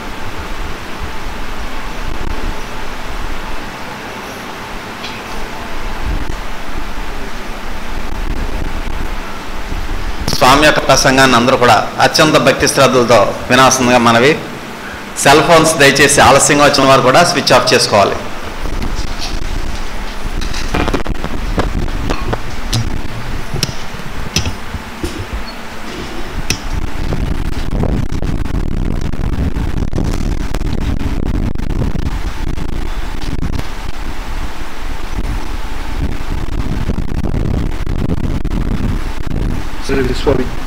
శ్రీ విశ్వవిజ్ఞాన విద్య ఆధ్యాత్మిక పీఠ సభా సభ్యులకు, సభ్యతలకు, కార్యక్రమాన్ని వీక్షిస్తున్న పరోక్షంగా ఈ కార్యక్రమాన్ని వీక్షిస్తున్న సభ్యులకు నా హృదయపూర్వక నమస్కారాలు. శ్రీ విశ్వవిజ్ఞాన విద్య ఆధ్యాత్మిక పీఠంలో మనం సద్గురుమూర్తిని ఆశ్రయించి వారు ప్రసాదించినటువంటి మహామంత్రాన్ని ప్రతిరోజు మన యొక్క అనుభవంలో మనం మననం చేసుకుంటూ స్వామి యొక్క తాత్విక జ్ఞానాన్ని పొందితరించేటువంటి కాలాన్ని మనం సద్వినియోగపరచుకోవాలి. మహామంత్రము, తాత్విక జ్ఞానము ఈ రెండో కూడా మన యొక్క మానసిక శారీరక విధానంలో ఉత్కృష్టమైనటువంటి ఔషధంగా పరిగణించబడుతుంది. మహామంత్రం మనోశక్తిని, శారీరక శక్తిని ప్రసాదిస్తుంది. తాత్విక జ్ఞానం మన యొక్క మనసులో సద్భావాలు ప్రేరేపింపజేసి మనలో ఉండేటువంటి దుష్టత్వాన్ని, దుర్లక్షణాలను తొలగించి మనలో ఉండేటువంటి అక్షవర్గాలను, కామక్రోధ మద లోభ మోహ మాత్సర్య అనేటువంటి అక్షవర్గాలను స్థాయిపరుస్తూ సహనం అనేటువంటి లక్షణం తాత్విక జ్ఞానం చేత మనం వృద్ధిపరుచుకోగలుగుతున్నాం. అంచేత తాత్విక జ్ఞానము మన యొక్క అక్షవర్గాలను స్థాయిపరుస్తూ సహనం అనేటువంటి లక్షణం మనం ఉత్పన్నం చేసి తద్వారా మన యొక్క భౌతిక జీవన విధానంలో ఏర్పడేటువంటి అనేక రకాలైనటువంటి తాపత్రయాన్ని, సమస్యల్ని మనం కాలానుగుణ్యంగా సహనంతో మనం వాటి నుండి రక్షణ పొందేటువంటి అవకాశం మన యొక్క అనుభవంలో మనకు నిరూపణ చేయడం జరుగుతుంది. అదేవిధంగా స్థితి మన యొక్క మనస్సు బలహీనపడిపోయి అనేక రకాలైనటువంటి వైరాగ్యాలకు విరక్తి భావాలు ఏర్పడకుండా మహామంత్రం మనటువంటి మనోశక్తిని వృద్ధిపరిచి మన యొక్క మనసులో ఒక పటిష్టమైనటువంటి శక్తిగా పరిణామ రూపంలో తీసుకొచ్చి మనం చేసేటువంటి కార్యక్రమాలు మనం చేసేటువంటి పని ఏకాగ్రత లక్ష్యం కలిగేటట్లుగా మనం చేయడం జరుగుతుంది. ఇంకేత ఎవరైతే ప్రతిరోజు యొక్క మహామంత్రాన్ని అనుభవం చేసుకుంటూ స్వామి ప్రసాదించినటువంటి తాత్విక జ్ఞాన పూలికలను కొంత సమయం మనం వెచ్చించి మనం చదవటం చేత మనకి ఈ రెండు మహామంత్ర పదము తాత్విక జ్ఞానాన్ని కొంత సమయాన్ని వెచ్చించి అభ్యాసం చేయడం చేత మనకి ఫలంతో మన యొక్క అనుభవంలో మనకు నిరూపణ కాబడుతుంది. అంచేత మనం ఏదైతే మనం మహామంత్రం యొక్క పవిత్రమైనటువంటి విశ్వాసం లక్ష్యము భక్తితో మనం ఆ యొక్క మహామంత్రాన్ని మనసులో మనం చేసుకుంటామో ఆ పవిత్రతతో కూడినటువంటి బహుళతమైనటువంటి శక్తి ఆ యొక్క మహామంత్రం ద్వారా మనం పొందగలుగుతున్నాం. ఆ పొందినటువంటి శక్తి చేత మన యొక్క జీవన విధానంలో ఉండేటువంటి ఈ అనేక రకాలైనటువంటి తాపత్రయాల నుండి మనం ఒక రక్షణ కవచాన్ని ఏర్పరచుకోగలుగుతున్నాం. మానసికమైనటువంటి విధానంలో ఉండేటువంటి అలజడులను తొలగించుకోవడానికి మనోశక్తి మనకి అవసరం. తాత్విక జ్ఞానం మన కాలతున్న శక్తిని వృద్ధిపరుస్తూ మహామంత్రం మన యొక్క మనోశక్తిని వృద్ధిపరచడం చేత శరీరానికి మనస్సుకు కూడా ఈ రెండు గొప్ప క్రియ ఔషధములు. అంటే ఆ రెండు క్రియ ఔషధములు మన భౌతిక దైనందిన జీవన విధానంలో వచ్చేటువంటి కష్టాల నుండి ప్రమాదాల నుండి సమస్యల నుండి బాధల నుండి ఏ విధంగా మనం రక్షణ పొందాం అనేటువంటి అనుభవపూర్వకమైనటువంటి స్థితి మనకు తెలియబడుతుంది. ఆ అనుభవపూర్వకమైనటువంటి స్థితి ఏదైతే ఉందో అది మహామంత్రం ద్వారా తాత్విక జ్ఞానం ద్వారా మనం పొందగలిగాం అనేటువంటి స్థితి మనకు నిర్ధారణ కాబడుతుంది. అంటే అనుభవం ద్వారా నిర్ధారణ కాబడేటువంటి విషయం ఏదైతే ఉందో అది మన యొక్క స్వామి యొక్క మహామంత్రం యొక్క మహత్యంగా పరిగణింపబడుతుంది. అటువంటి మహత్యాలతో మనకు అనుభవం పొంది తరించేటువంటి అవకాశం ఉంది. ఆ విధంగా భౌతిక విధానంలో ఈ విధమైనటువంటి అనుభవాల ద్వారా పొందినటువంటి మహత్యాలు మరియు మనం పొందినటువంటి తాత్విక జ్ఞానము చేత మనలో ఉండేటువంటి ఆత్మస్వరూపం జ్ఞానం చేత ఆత్మజ్ఞానిగా పరిణామం చెంది అది మోక్షత్వానికి దారితీస్తుంది. అంటే ఆత్మకు ముక్తి, మనస్సుకు తృప్తి, శరీరానికి ముక్తి అనేటువంటి ఈ మూడు కూడా ఆయా రూపాలు ఆశించినటువంటి ముక్తి తృప్తి ఈ మూడు కూడా ఆయా రూపాలు ఆశించినటువంటి ఆ స్వరూపాలన్నీ పొందగలుగుతున్నాం అన్నట్లయితే మనం పొందినటువంటి మహామంత్రం మనం పొందినటువంటి తాత్విక జ్ఞానం యొక్క ఎవరికైనటువంటి శక్తి చేత ఆయా విషయాలు మన యొక్క అనుభవంలో నిరూపణ కాబడి నిర్ధారణ కాబట్టడం చేత అది యొక్క మహత్యంగా మనం తెలియబడుతుంది. అంటే ఇక్కడ పీఠంలో ఉండేటువంటి విషయం ఉంది. వేష భాష్యాలకు డాంబికాలకు మెస్మరిజంలకు క్షుద్ర దేవతోపాసనపోయినటువంటి ఉపాసనలకు వేటికే సంబంధం లేకుండా వీటన్నిటి నుండి అతీతంగా ఉండేటువంటి ఉత్కృష్టమైనటువంటి అనుభవపరమైనటువంటి యౌకికమైనటువంటి తత్వము. అంటే మన యొక్క అనుభవంలో మనం గ్రహించినటువంటి విషయమే మన యొక్క మనస్సుకు సాక్షాత్కరింపబడి అది మన యొక్క నిరూపణ కాబట్టి ఆ అనుభవంలో మన యొక్క స్థితిని అనుభవించడం చేత అది మన యొక్క మనస్సుకు మన యొక్క దృష్టికి అది గొప్ప మహత్యంగా మనకు పరిగణింపబడుతుంది. అంచేత ఇది మనం ఇతర ధర్మాలు ఇతర విషయాలతో పోల్చుకున్నట్లయితే మనకు వాటికి ఉన్నటువంటి వ్యత్యాసం మనకి తెలియబడుతుంది. ఇక్కడ మనకు అనుభవపూర్వకమైనటువంటి స్థితి మహత్యంగా పరిగణింపబడుతుంది. ఆ అనుభవపూర్వకమైనటువంటి స్థితి మనకు మహామంత్రం చేత తాత్వికమైనటువంటి జ్ఞానం యొక్క విషయంలో మనం సాధించినటువంటి పరిపూర్ణత చేత మనం పొందగలుగుతున్నాం. ఆ పరిపూర్ణత సాధించడానికి కావాల్సిన అంశాలు లక్షణాలు ఏమి అన్నప్పుడు భక్తి, విశ్వాసము, లక్ష్యము. అంటే ఈ మూడు మనం పొంది ధరించడం చేతే మనకు ఆ పరిపూర్ణత సాధించగలుగుతున్నాం. ఆ పరిపూర్ణత జ్ఞానము చేత సాధించడం చేత మనకు ఆయా అనుభవాలు మానసికంగా శారీరకంగా మన యొక్క మన జీవనంలో ఏర్పడేటువంటి ప్రమాదాల నుండి కష్టాల నుండి బాధల నుండి ఏ విధంగా మనం రక్షణ పొందాం, ఏ విధంగా వాటి నుండి మనం ప్రమాదం నుండి తప్పించుకోగలిగాం అనేటువంటి విషయాన్ని అన్నీ కూడా మనకు ఆయా స్థితిలో మన అనుభవపరంగా తెలియబడుతుంది. అసలు ఈ అనుభవపరమైనటువంటి స్థితిని మహత్య రూపంలో మనం తెలియజేయడం చేత ఇందులో కానీ మెస్మరిజం కానీ క్షుద్రదేవతోపాసన స్వరూపమైనటువంటి విషయాలు కానీ వేటికి తాగులేదు అని చెప్తుంది వీటి యొక్క తత్వము. ఈ అనుభవపరమైనటువంటి ఈ యొక్క పరిపూర్ణత్వం కలిగినటువంటి స్థితియే మహత్యంగా పరిగణించబడుతుంది. అంటే మనం స్వామి యొక్క పరిపూర్ణ ఆ యొక్క మౌనమైనటువంటి ఆ యొక్క లక్ష్యాన్ని మనం సాధించాలి. అంటే లక్ష్యాన్ని సాధించాలి అన్నట్లయితే మనం పరిపూర్ణమైనటువంటి భక్తి, విశ్వాసం, మహామంత్రులందు, తాత్విక జ్ఞానం ఎందు, సద్గురు ఎందు మనం పొంది ఉండాలి. ఆ పరిపూర్ణమైనటువంటి భక్తి మనకు విశ్వాసం అనేటువంటి ఆ బీజం వృద్ధి చెందుతుంది. అది మన ఆ భక్తి విశ్వాసం చేస్తే మనకు లక్ష్యం అనేటువంటి ఫలం మనకు ఏర్పడుతుంది. భక్తి విత్తనం అనుకుంటే విశ్వాసం అనేటువంటిది ఒక వృక్షం కింద మారినట్లయితే ఆ యొక్క వృక్షం నుండి ఏర్పడేటువంటిది ఫలాలు అవి లక్ష్యంగా వర్తించుకోవచ్చు. అంతగా భక్తి, విశ్వాసము, లక్ష్యము అనేటువంటి విత్తనము, వృక్షము, ఫలము అనేటువంటి ఒక పరిపూర్ణత్వం కలిగినటువంటి ఒక స్థాయి మనం పొందగలుగుతున్నాం. ఆ పరిపూర్ణత్వం కలిగినటువంటి ఫలం మనం పొందినట్లయితే మనం లక్ష్యం మన యొక్క లక్ష్య స్థితి మనకు తెలియబడుతుంది. ఆ లక్ష్య స్థితి చేత మనం ఏం పొందగలుగుతున్నాం? అభౌతికమైనటువంటి స్వామి యొక్క ఆశీర్వాదాన్ని మనం పొందగలుగుతున్నాం. ఆ అభౌతికమైనటువంటి ఆశీర్వాదం అనేటువంటి శక్తి మన యొక్క లక్ష్య స్థితి చేత మనం పొందగలుగుతున్నాం. అంటే మన యొక్క లక్ష్య స్థితి పరిపూర్ణమైనటువంటి భక్తి, విశ్వాసం చేత మాత్రమే మనం ఆ లక్ష్య స్థితి సాధించేటువంటి అవకాశం, పొందగలిగేటువంటి అవకాశం మనకు నిరూపణ కాబడుతుంది.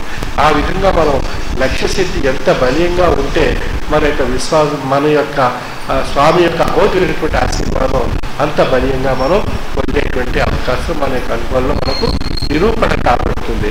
అయితే మన యొక్క లక్ష్య స్థితి ఎంత బలీయంగా ఉండేటువంటి విషయం దేనిపై ఆధారపడింది అన్నప్పుడు మనం పొందినటువంటి భక్తి ద్వారా, మనం ఆ భక్తి ద్వారా పొందినటువంటి విశ్వాసం ద్వారా ఆ లక్ష్య సిద్ధి మనకు తెలియబడుతుంది. అంచేత మన యొక్క భక్తి ఎంత బలీయంగా ఉంటే విశ్వాసం అంత బలీయంగా ఉంటుంది.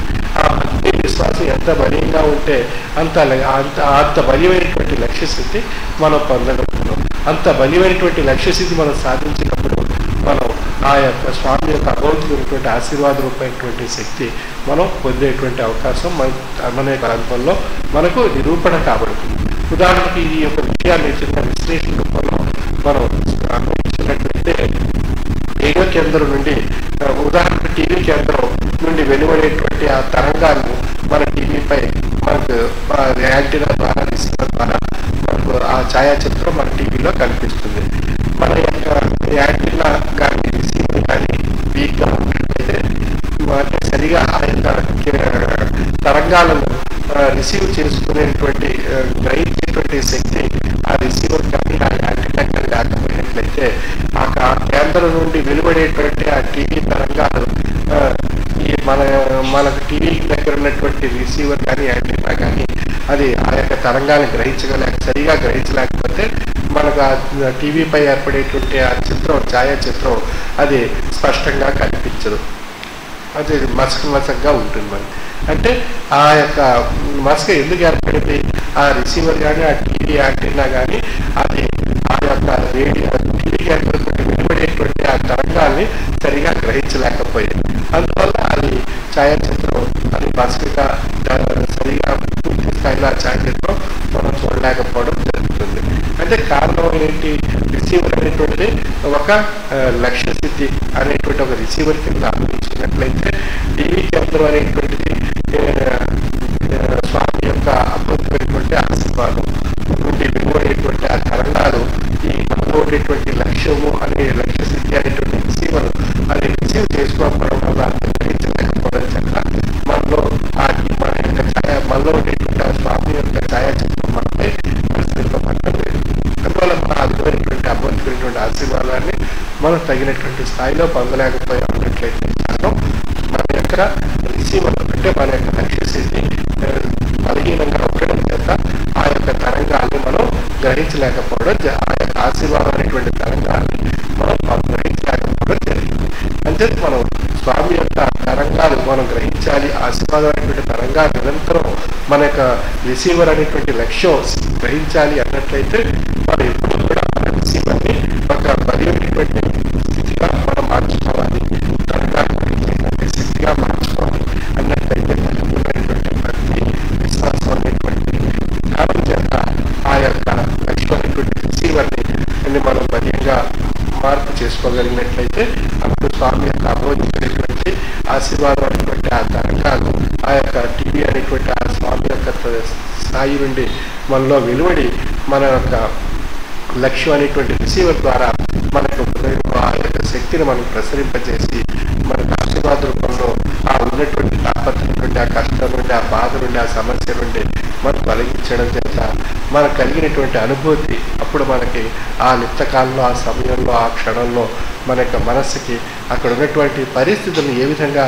మనం అధిగమించాలనేటువంటి అనుభూతి మనకు కలగడం చేత అది మహత్యంగా నిరూపణ కాబట్టి అసలు ఆ మహత్యం అటువంటి మహత్యాలు మన యొక్క అనుభవం మనకు తెలియబడడం చేత ఇది అనుభవంపై మోసి ఉన్నటువంటి స్వరూపంగా తెలియబడుతుంది.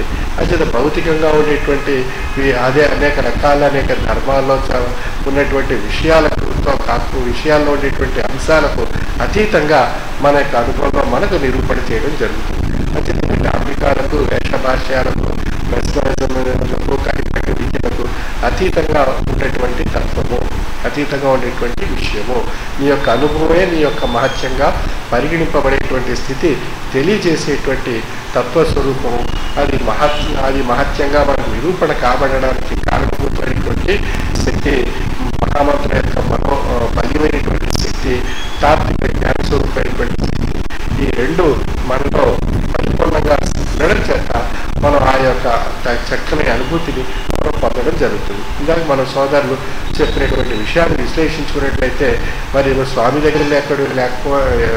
దగ్గరే కాకుండా ఎంతో దూరమైనటువంటి ఆ ప్రదేశంలో అమెరికాలో ఉండి కూడా ఆ యొక్క స్వామి యొక్క మహోన్నతమైనటువంటి ఆ పరిపూర్ణమైనటువంటి భక్తి విశ్వాసము లక్ష్యము నిరంతరం కలిగి ఉండడం చేత ఆ యొక్క స్థితిని అనుభవ రూపంలో ఆయన పొంది ధరించడం చేత అది ఆయన యొక్క నిదర్శన రూపంలో నిరూపణ కాబడినటువంటి మహత్యంగా పరిగణింపబడింది. ఆ విధంగా మనం స్వామి యొక్క మహత్యాలు మనం పొంది ధరించాలి అన్నట్లయితే స్వామి నుండి మనం పొందినటువంటి మహామంత్రాన్ని మననం చేసుకుంటూ తాత్విక జ్ఞానం మన అభ్యాసం మన లక్ష్యాన్ని సాధించాలి. ఆ దూరమైనటువంటి విషయాన్ని ధరించడానికి మనం ప్రయత్నం చేయాలి. అప్పుడే మనం అనుభవపూర్వకమైనటువంటి స్థితి ఆచార రూపంలో మనకు నిరూపణ కాబడుతుంది. మనం ఎవరో ఆశించినటువంటి విషయాన్ని దృష్టిలో పెట్టుకుని వారికి ఏదో మంచి జరిగింది మనకు కూడా మంచి పొందేయాలి అనేటువంటి ఆశాజనకమైనటువంటి విషయంతో వచ్చి మహామంత్రం తీసుకుని కాలం మాటం చేసుకున్న తర్వాత మనం ఆ వరం పనితో పొందిన తర్వాత ఆ మహామంత్రాన్ని ఆ గురువుని మర్చిపోవడం జరుగుతుంది.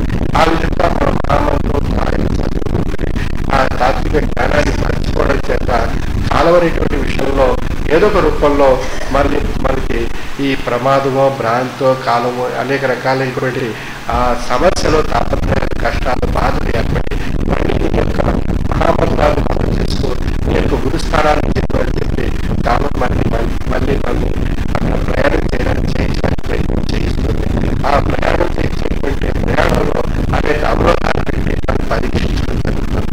ఆ పరీక్ష దాన్ని మనం ముందుకు రాగలిగినప్పుడే మళ్ళీ తిరిగి స్వామి స్థానానికి రాగలుగుతాం. అప్పటి వరకు ఆయన స్థానానికి మనం చేరుకోలేం. అప్పటి వరకు కాలం మనం పరీక్షిస్తుంది. భ్రాంతి స్వామి దగ్గరికి వెళ్ళు అని చెప్పి మళ్ళీ మన తట్టి ఉంటుంది. కానీ తాపత్రయాలు సమస్యలు మనకి ఈ అవరోధాలు కల్పించి కాలవరిట రూపంలో మనకి ముందుకు వెళ్లకుండా మనం పరీక్షిస్తూ ఉంటాయి. అయితే మనం నిరంతరం మహామంత్రాన్ని స్వామి యొక్క తాత్విక జ్ఞానాన్ని మనం పొందుతూ ఉన్నట్లయితే మహామంత్రం మనకు ఏదైనా ప్రమాదం అనేటువంటిది చెప్పి రాదు. ఏ క్షణమైనా ఏ సమయంలోనైనా ఎప్పుడైనా రావచ్చు. ఖచ్చితంగా ఆ సమయంలో మనం మహామంత్రం నిరంతరం చదువుకునేటువంటి ఆ సమయంలో మహామంత్రం గుర్తు కావడం మహామంత్రం మననం చేసుకోవడం మనకు తెలియకుండానే ఆ సమయంలో ఆ ప్రమాద గడియల్లో అప్పుడు మనకి ఆ స్వామి ఆశీర్వాదం జరిగిపోయేటువంటి క్షణాలు ఆ లిఖితాల్లో జరిగేటువంటి అంశాలు ఆ లిఖితలో మనం ఎన్ని జరుగుతున్నాయి అన్నట్లయితే మనం నిరంతరం మహామంత్రం మననం చేసుకోవడం చేత మనకు తెలియకుండానే ఆ సమయంలో మహామంత్రం యొక్క మనసులో మననం చేసుకునే మహామంత్రం యొక్క సత్రూపంలో మన మనసు యొక్క శారీరక మానసికమైనటువంటి రక్షణ కవచాన్ని వాటికి అదే ఏర్పరచుకోవడం జరుగుతుంది. అంటే మనం ఏదో మనం కొంతకాలం పోయిన తర్వాత మళ్ళీ వెళ్ళి స్వామిని దర్శించుకుందాం అనుకున్నప్పుడు మహామంత్రం మర్చిపోవడం చేత ఆ ప్రమాదంలో మహామంత్రం మనం మర్చిపోవడం చేత గుర్తుకు రాదు. ఆ మహామంత్రం యొక్క శక్తి మనం పొందలేకపోవడం చేత ఆ సమయంలో మనం ఏదైనా ప్రమాదానికి గురి కాపాడేటువంటి అవకాశం ఉంది. అందులో మనం ఆ యొక్క మహామంత్రంలో పవిత్రతతో కూడినటువంటి లక్ష్యంతో, జ్ఞానంతో, విశ్వాసంతో, భక్తితో ఆ యొక్క మహామంత్రాన్ని మననం చేసుకుంటూ నిరంతరం మనం రక్షణ కవచాన్ని మనం ధరించి మన యొక్క జీవనయాత్రలో మనం ప్రయాణం చేసినట్లయితే మనకు అనేక రకాలైనటువంటి అవరోధాలు, ఆటంకాలు, తాపత్రయాలు, ప్రమాదాలకి రక్షణ పొందుతూ మనం పొందినటువంటి తాత్విక జ్ఞానం చేత, సహనం అనేటువంటి లక్షణం మనం పొంది ఉండడం చేత కాలం అనేటువంటి విషయంలో అనేక రకాలైనటువంటి సమస్యలు మనగా పరిష్కరించుకునేటువంటి స్వశక్తి మనకి ఏర్పడుతుంది. ఆ విధంగా మనం పొందినటువంటి తాత్విక జ్ఞానం చేత కలిగేటువంటి లబ్ధి ఏ రూపంగా ఉంది అనేటువంటి విషయం కూడా మనకు అనుభవంలో మనకే తెలియబడుతుంది. అటువంటి ఉత్కృష్టమైనటువంటి యోగికమైనటువంటి తత్వము శ్రీ విశ్వ విజ్ఞాన ఆధ్యాత్మిక తత్వం. మనం పొందినటువంటి అనుభవాలకు కారణభూతమైనటువంటి ఆ మహోన్నతమైనటువంటి స్థితిని మహామంత్ర రూపంలో, తాత్విక జ్ఞానం రూపంలో ఇమిడి ఉండదనేటువంటి విషయాన్ని గ్రహించి ఆ యొక్క రెండింటి ఎంతో కూడా మనం దృష్టి పెట్టి మనం ఆ దివ్య ఔషధాన్ని మహామంత్ర యొక్క మంత్రము, తాత్విక జ్ఞానం యొక్క అభ్యాసం అనేటువంటి ఆ రెండు దివ్య ఔషధాలను నిరంతరం ప్రతిరోజు మనం పొంది గ్రహించేటువంటి కాలాన్ని సద్వినియోగపరుచుకుని ప్రాప్తులు కావాల్సిందిగా నా యొక్క మనవి.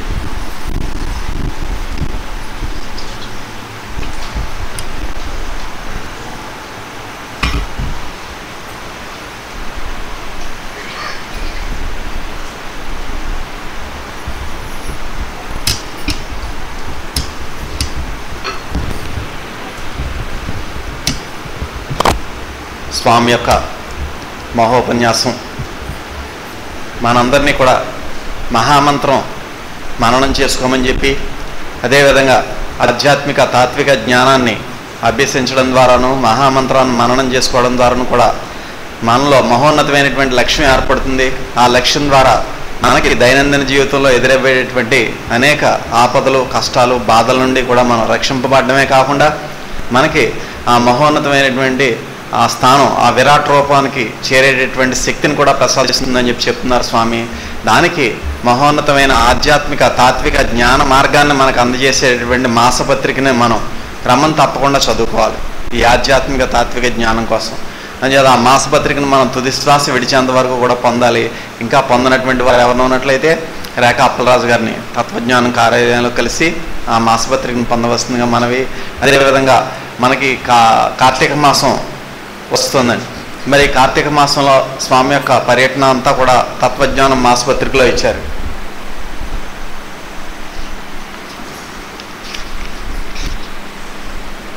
నవంబర్ 16వ తేదీ నుంచి నవంబర్ 28వ తేదీ వరకు కూడా ఎక్కడెక్కడ స్వామి ఏ జిల్లాలో, ఏ గ్రామంలో, ఏ పట్టణంలో, ఎన్ని గంటల నుంచి ఎన్ని నిమిషాల వరకు అనేటువంటిది పర్యటన యొక్క వివరాలన్నీ కూడా ఇవ్వడం జరిగింది. మీ అందరికీ కూడా మాసపత్రికలు వచ్చే ఉన్నాయి. అందుచేత ఆ మాసపత్రికలో చూసుకుని ఇచ్చినటువంటి సమయానికి ఒక అరగంట, గంట ముందుగానే మనం ఆ సభాస్థలం దగ్గరికి వెళ్ళి ఆ స్వామి యొక్క కీర్తనలు చదువుకుంటూ ఉన్నట్లయితే స్వామి వచ్చి ఆరాధన కార్యక్రమం నిర్వర్తించడం జరుగుతుందండి. అదేవిధంగా ఆ గ్రామస్తులే కాకుండా ఆ గ్రామానికి చుట్టుపక్కల ఉన్నటువంటి గ్రామాల వారందరూ కూడా ఎక్కడైతే స్వామి యొక్క సభ ఉందో ఆ ప్రదేశానికి విచ్చేసి స్వామి కోసం నిరీక్షిస్తూ ఉండాలి. అదేవిధంగా ప్రతి సంవత్సరం కూడా స్వామిని మనం ఏ విధంగా ఆహ్వానించుకుంటున్నామో ఈ సంవత్సరం కూడా ఒక 2 వాలంటీర్లు గ్రామం యొక్క పులిమేరల్లో ఉండి అక్కడ స్వామిని సభాస్థలి వరకు తీసుకురావాలి. వారిద్దరూ కూడా మోటార్ సైకిల్తో రెడీగా ఉన్నట్లయితే ఆ స్వామి వచ్చిన వెంటనే వారు ముందెళ్తుంటారు, వెనకాల స్వామి యొక్క కారు వస్తుందండి. అదేవిధంగా స్వామికి వచ్చే ఒక సభకి ఎటువంటి ఆటంకం లేకుండా మంచి మైక్ ఏర్పాటు చేసుకోవాలి. ప్రతి ఒక్కరు కూడా గుర్తుపెట్టుకోండి, ఏ గ్రామం అయినా సరే, ఏ జిల్లా అయినా సరే మంచి మైక్ని ఏర్పాటు చేసుకోవాలి. అదేవిధంగా ఇక్కడ 3 అడుగుల ఎత్తులో ఒక మహారాజా కుర్చీని మనం ఏర్పాటు చేసుకున్నట్లయితే స్వామి అందులో ఆసీనులై మనకి ఈ ఆధ్యాత్మిక జ్ఞానాన్ని ఉపదేశించడం జరుగుతుంది. అదేవిధంగా మనకి ప్రతి సంవత్సరంలాగే రోడ్డుకి 2 పక్కల కూడా ముగ్గుని వేసుకోవడం, బ్యానర్లు కట్టుకోవడం ఇవన్నీ కూడా మనం చేసుకున్నట్లయితే ఆరాధన స్థలం వద్ద మనం ఉంచవలసినటువంటి ప్రసాదం ఏమిటి అంటే కొద్దిగా కరాచనొక ప్రసాదం, తెల్ల ప్రసాదం, అదేవిధంగా పులిహార, వగకం, అదేవిధంగా పళ్ళు, పటికి బెల్లం, అవి ఏవైతే ఉన్నాయో వాటిని మాత్రమే ఉంచాలి. కానీ మన ఇంట్లో తయారు చేసుకున్నటువంటి రకరకాల భోజనాలు, సాంబార్లు, బూర్లు, గారెలు ఏవో రకరకాలు చేస్తున్నారండి. అవన్నీ కూడా తీసుకొచ్చి ఇక్కడ ఆరాధన దగ్గర పెడుతున్నారు. దయచేసి అటువంటి పొరపాటు చేయొద్దని చెప్పి ప్రతి వారం కూడా చెప్తున్నాం. అదేవిధంగా ప్రతి ఒక్కరు కూడా మరలా మన గ్రామాల్లో జరుగుతున్నటువంటి ఆరాధనా కార్యక్రమాల్లో వారికి తెలియచేసి స్వామి వచ్చినప్పుడు ఆరాధనా కార్యక్రమం ద్వారా ఉంచవలసినటువంటి ఆ ఐటమ్స్ని మాత్రమే ఉంచి స్వామి యొక్క ఆశీస్సుకు పాత్రలు కావాల్సిందిగా మనవి. అదేవిధంగా స్వామి వచ్చినప్పుడు మనం ప్రతి సంవత్సరం కూడా ప్రతి కార్తీక మాసం, వైశాఖ మాసంలో కూడా సామాజిక సేవా కార్యక్రమాన్ని ఏర్పాటు చేసుకుంటున్నాం. ఎందుకంటే ఆధ్యాత్మిక సేవ, సామాజిక సేవ అనేది 2 కళ్ళు కాబట్టి ఆ విధంగా ప్రతి గ్రామంలోనూ కూడా స్వామి వచ్చినప్పుడు 2 కార్యక్రమాలను ఏర్పాటు చేసుకుంటున్నాం. మరి ఉమరాలేశ్వర రూరల్ డెవలప్మెంట్ ట్రస్ట్ ద్వారా ఏ సేవ చేసినప్పటికీ కూడా ట్రస్ట్ ద్వారా మాత్రమే చేయాలి. కాబట్టి ఆ ట్రస్ట్ ద్వారా ఏ రకమైనటువంటి సేవ చేయొచ్చు, ఏ విధంగా చేయాలి అనేటువంటిది మనకి ఇక్కడ డాక్టర్ ఆనంద్ గారు ఉన్నారు, రవికుమార్ గారు ఉన్నారు. వారిని కలిసి మీరు సంప్రదించినట్లయితే ఏ కార్యక్రమాల ట్రస్ట్ ద్వారా మన గ్రామాల్లో చేయడానికి అవకాశం ఉంటుంది అనేది చెప్తారు. ఆ విధానంలో మాత్రమే దయచేసి ఈ యొక్క సేవా కార్యక్రమాలు నిర్వర్తించవలసిందిగా మనవి.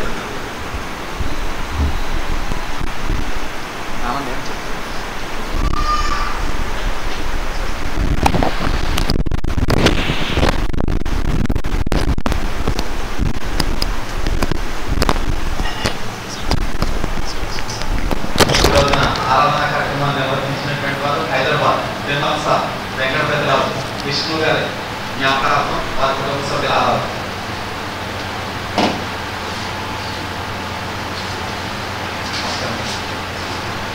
చేపుడు శ్రీ అల్లం శ్రీ సత్య సౌమ్య మరియు వారి కుటుంబ సభ్యుల ఆరాధన. శ్రీ విశ్వ విజ్ఞాన విద్య ఆధ్యాత్మిక పీఠం పీఠాపురం వారు సమర్పించు తత్వ ప్రకాశకము ఇందుగలము అందులేవని సందేహము లేక ఈ చరాచర సృష్టి అంతటా నీవు నిండి ఉన్నావు. స్థూల రూపమును సూక్ష్మ రూపమును దాల్చి అంతటా దాగి ఉన్నావు. నా దోషములెంచక, నా యందు పక్షపాతము చూపక, నా రక్షకుడిగా నాపై దాక్షిణ్యము చూపు, నాపై దయ చూపించు, నాపై జాలి చూపించుము, నాకొక దారి చూపించు.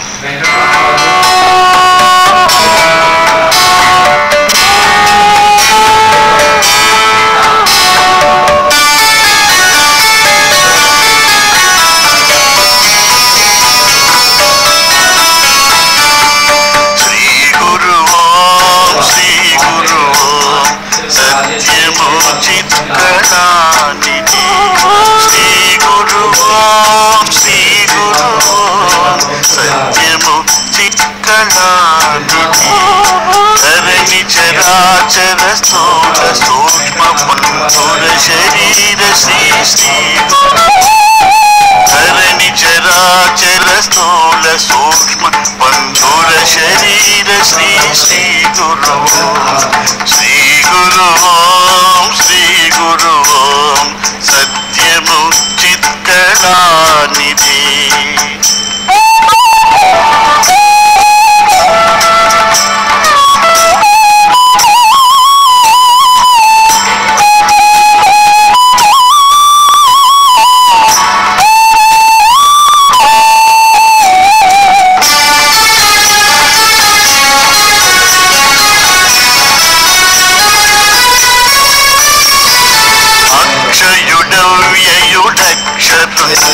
బహుళ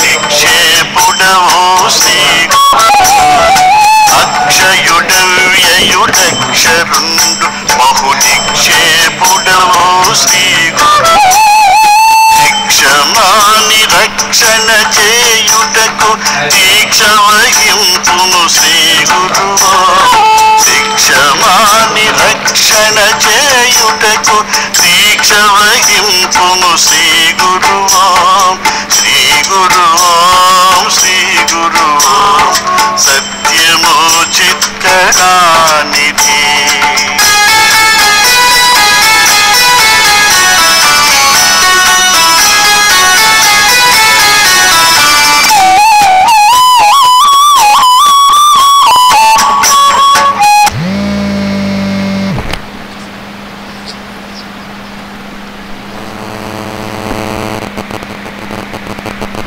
స్వామి యొక్క శ్రీ సూర్యపాత్ర మందిరం నవంబర్ 26వ తేదీన సోమవారం సూక్ష్మకరుండవు శ్రీ గురు లక్ష్యభావమీక్షించినప్పుడు సూక్ష్మకరుండవు శ్రీ గురు లక్ష్యమాన స్తోత్రములు చేసినొక అక్షరము దొరకదు శ్రీ గురువా లక్ష్యమాన స్తోత్రములు చేసినొక అక్షరము దొరకదు శ్రీ గురువా శ్రీ గురు శ్రీ గురు సత్యము చిత్కళానిధి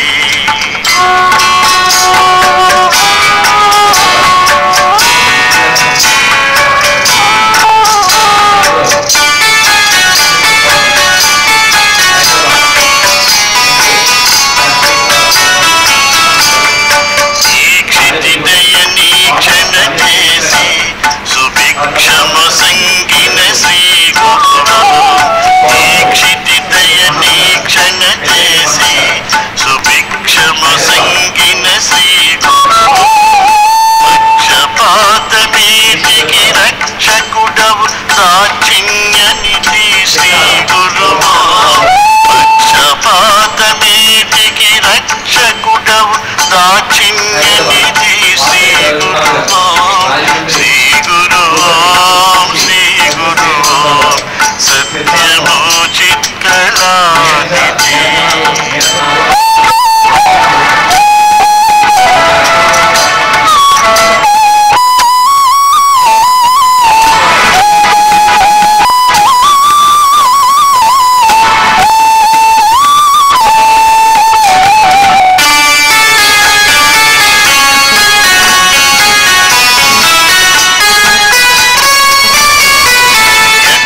కిన్నరులు నృతించిరి ఏకాక్షరి నీవని శ్రీ గురు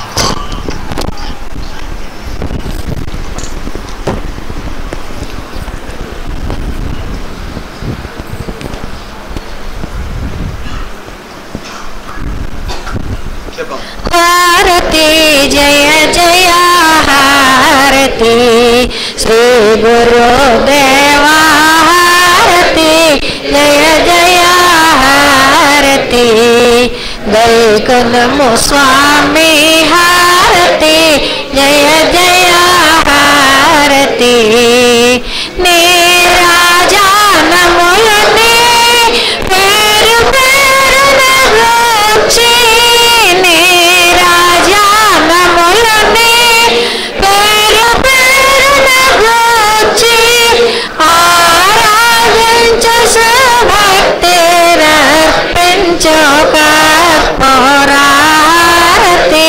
జయ జయ హారతి శ్రీ గురుదేవా హారతి జయ జయ హారతి దైకనము స్వామి హారతి జయ జయ హారతి పరమా భక్తుల జ్ఞాన భరిత సద్వీమణులు పరమా భక్తుల జ్ఞాన భరిత సద్వీమణులు కరములో వాచి విరిపల్లి రమున నిచ్చు హారతి జయ జయ హారతి శ్రీ గురుదేవా హారతి జయ జయ హారతి దైకనము స్వామి హారతి జయ జయ హారతి పరతత్వ తేజమున పరములు మాకిచ్చి పరతత్వ తేజమున పరములు మాకిచ్చి హరయో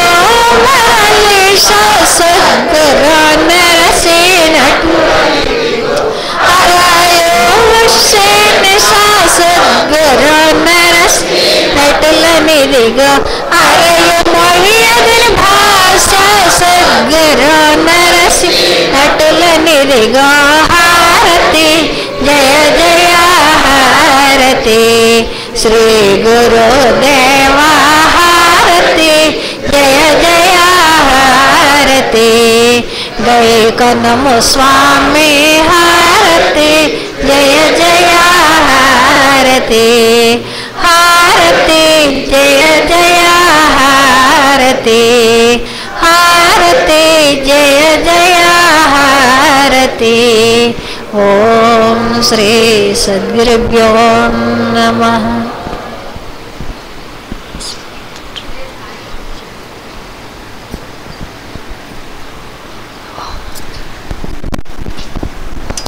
సభ్యులందరూ కూడా మేము ఈ స్థానంలో కూర్చోండి.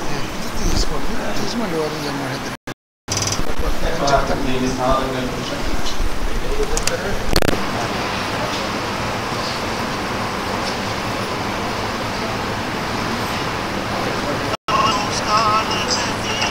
దయచేసి అందరూ కూడా కూర్చోవాలి. ప్రతి వారలాగే సభ ప్రారంభానికి ముందు నమస్కరించినటువంటి వారు మాట్లాడుతూ రావద్దు. సభ ప్రారంభానికి ముందు ఎవరైతే నమస్కరించిన వాళ్ళు ఒక స్వామి యొక్క పాదాన్ని ఒకసారి నమస్కరించుకోవాల్సిన విజ్ఞప్తి.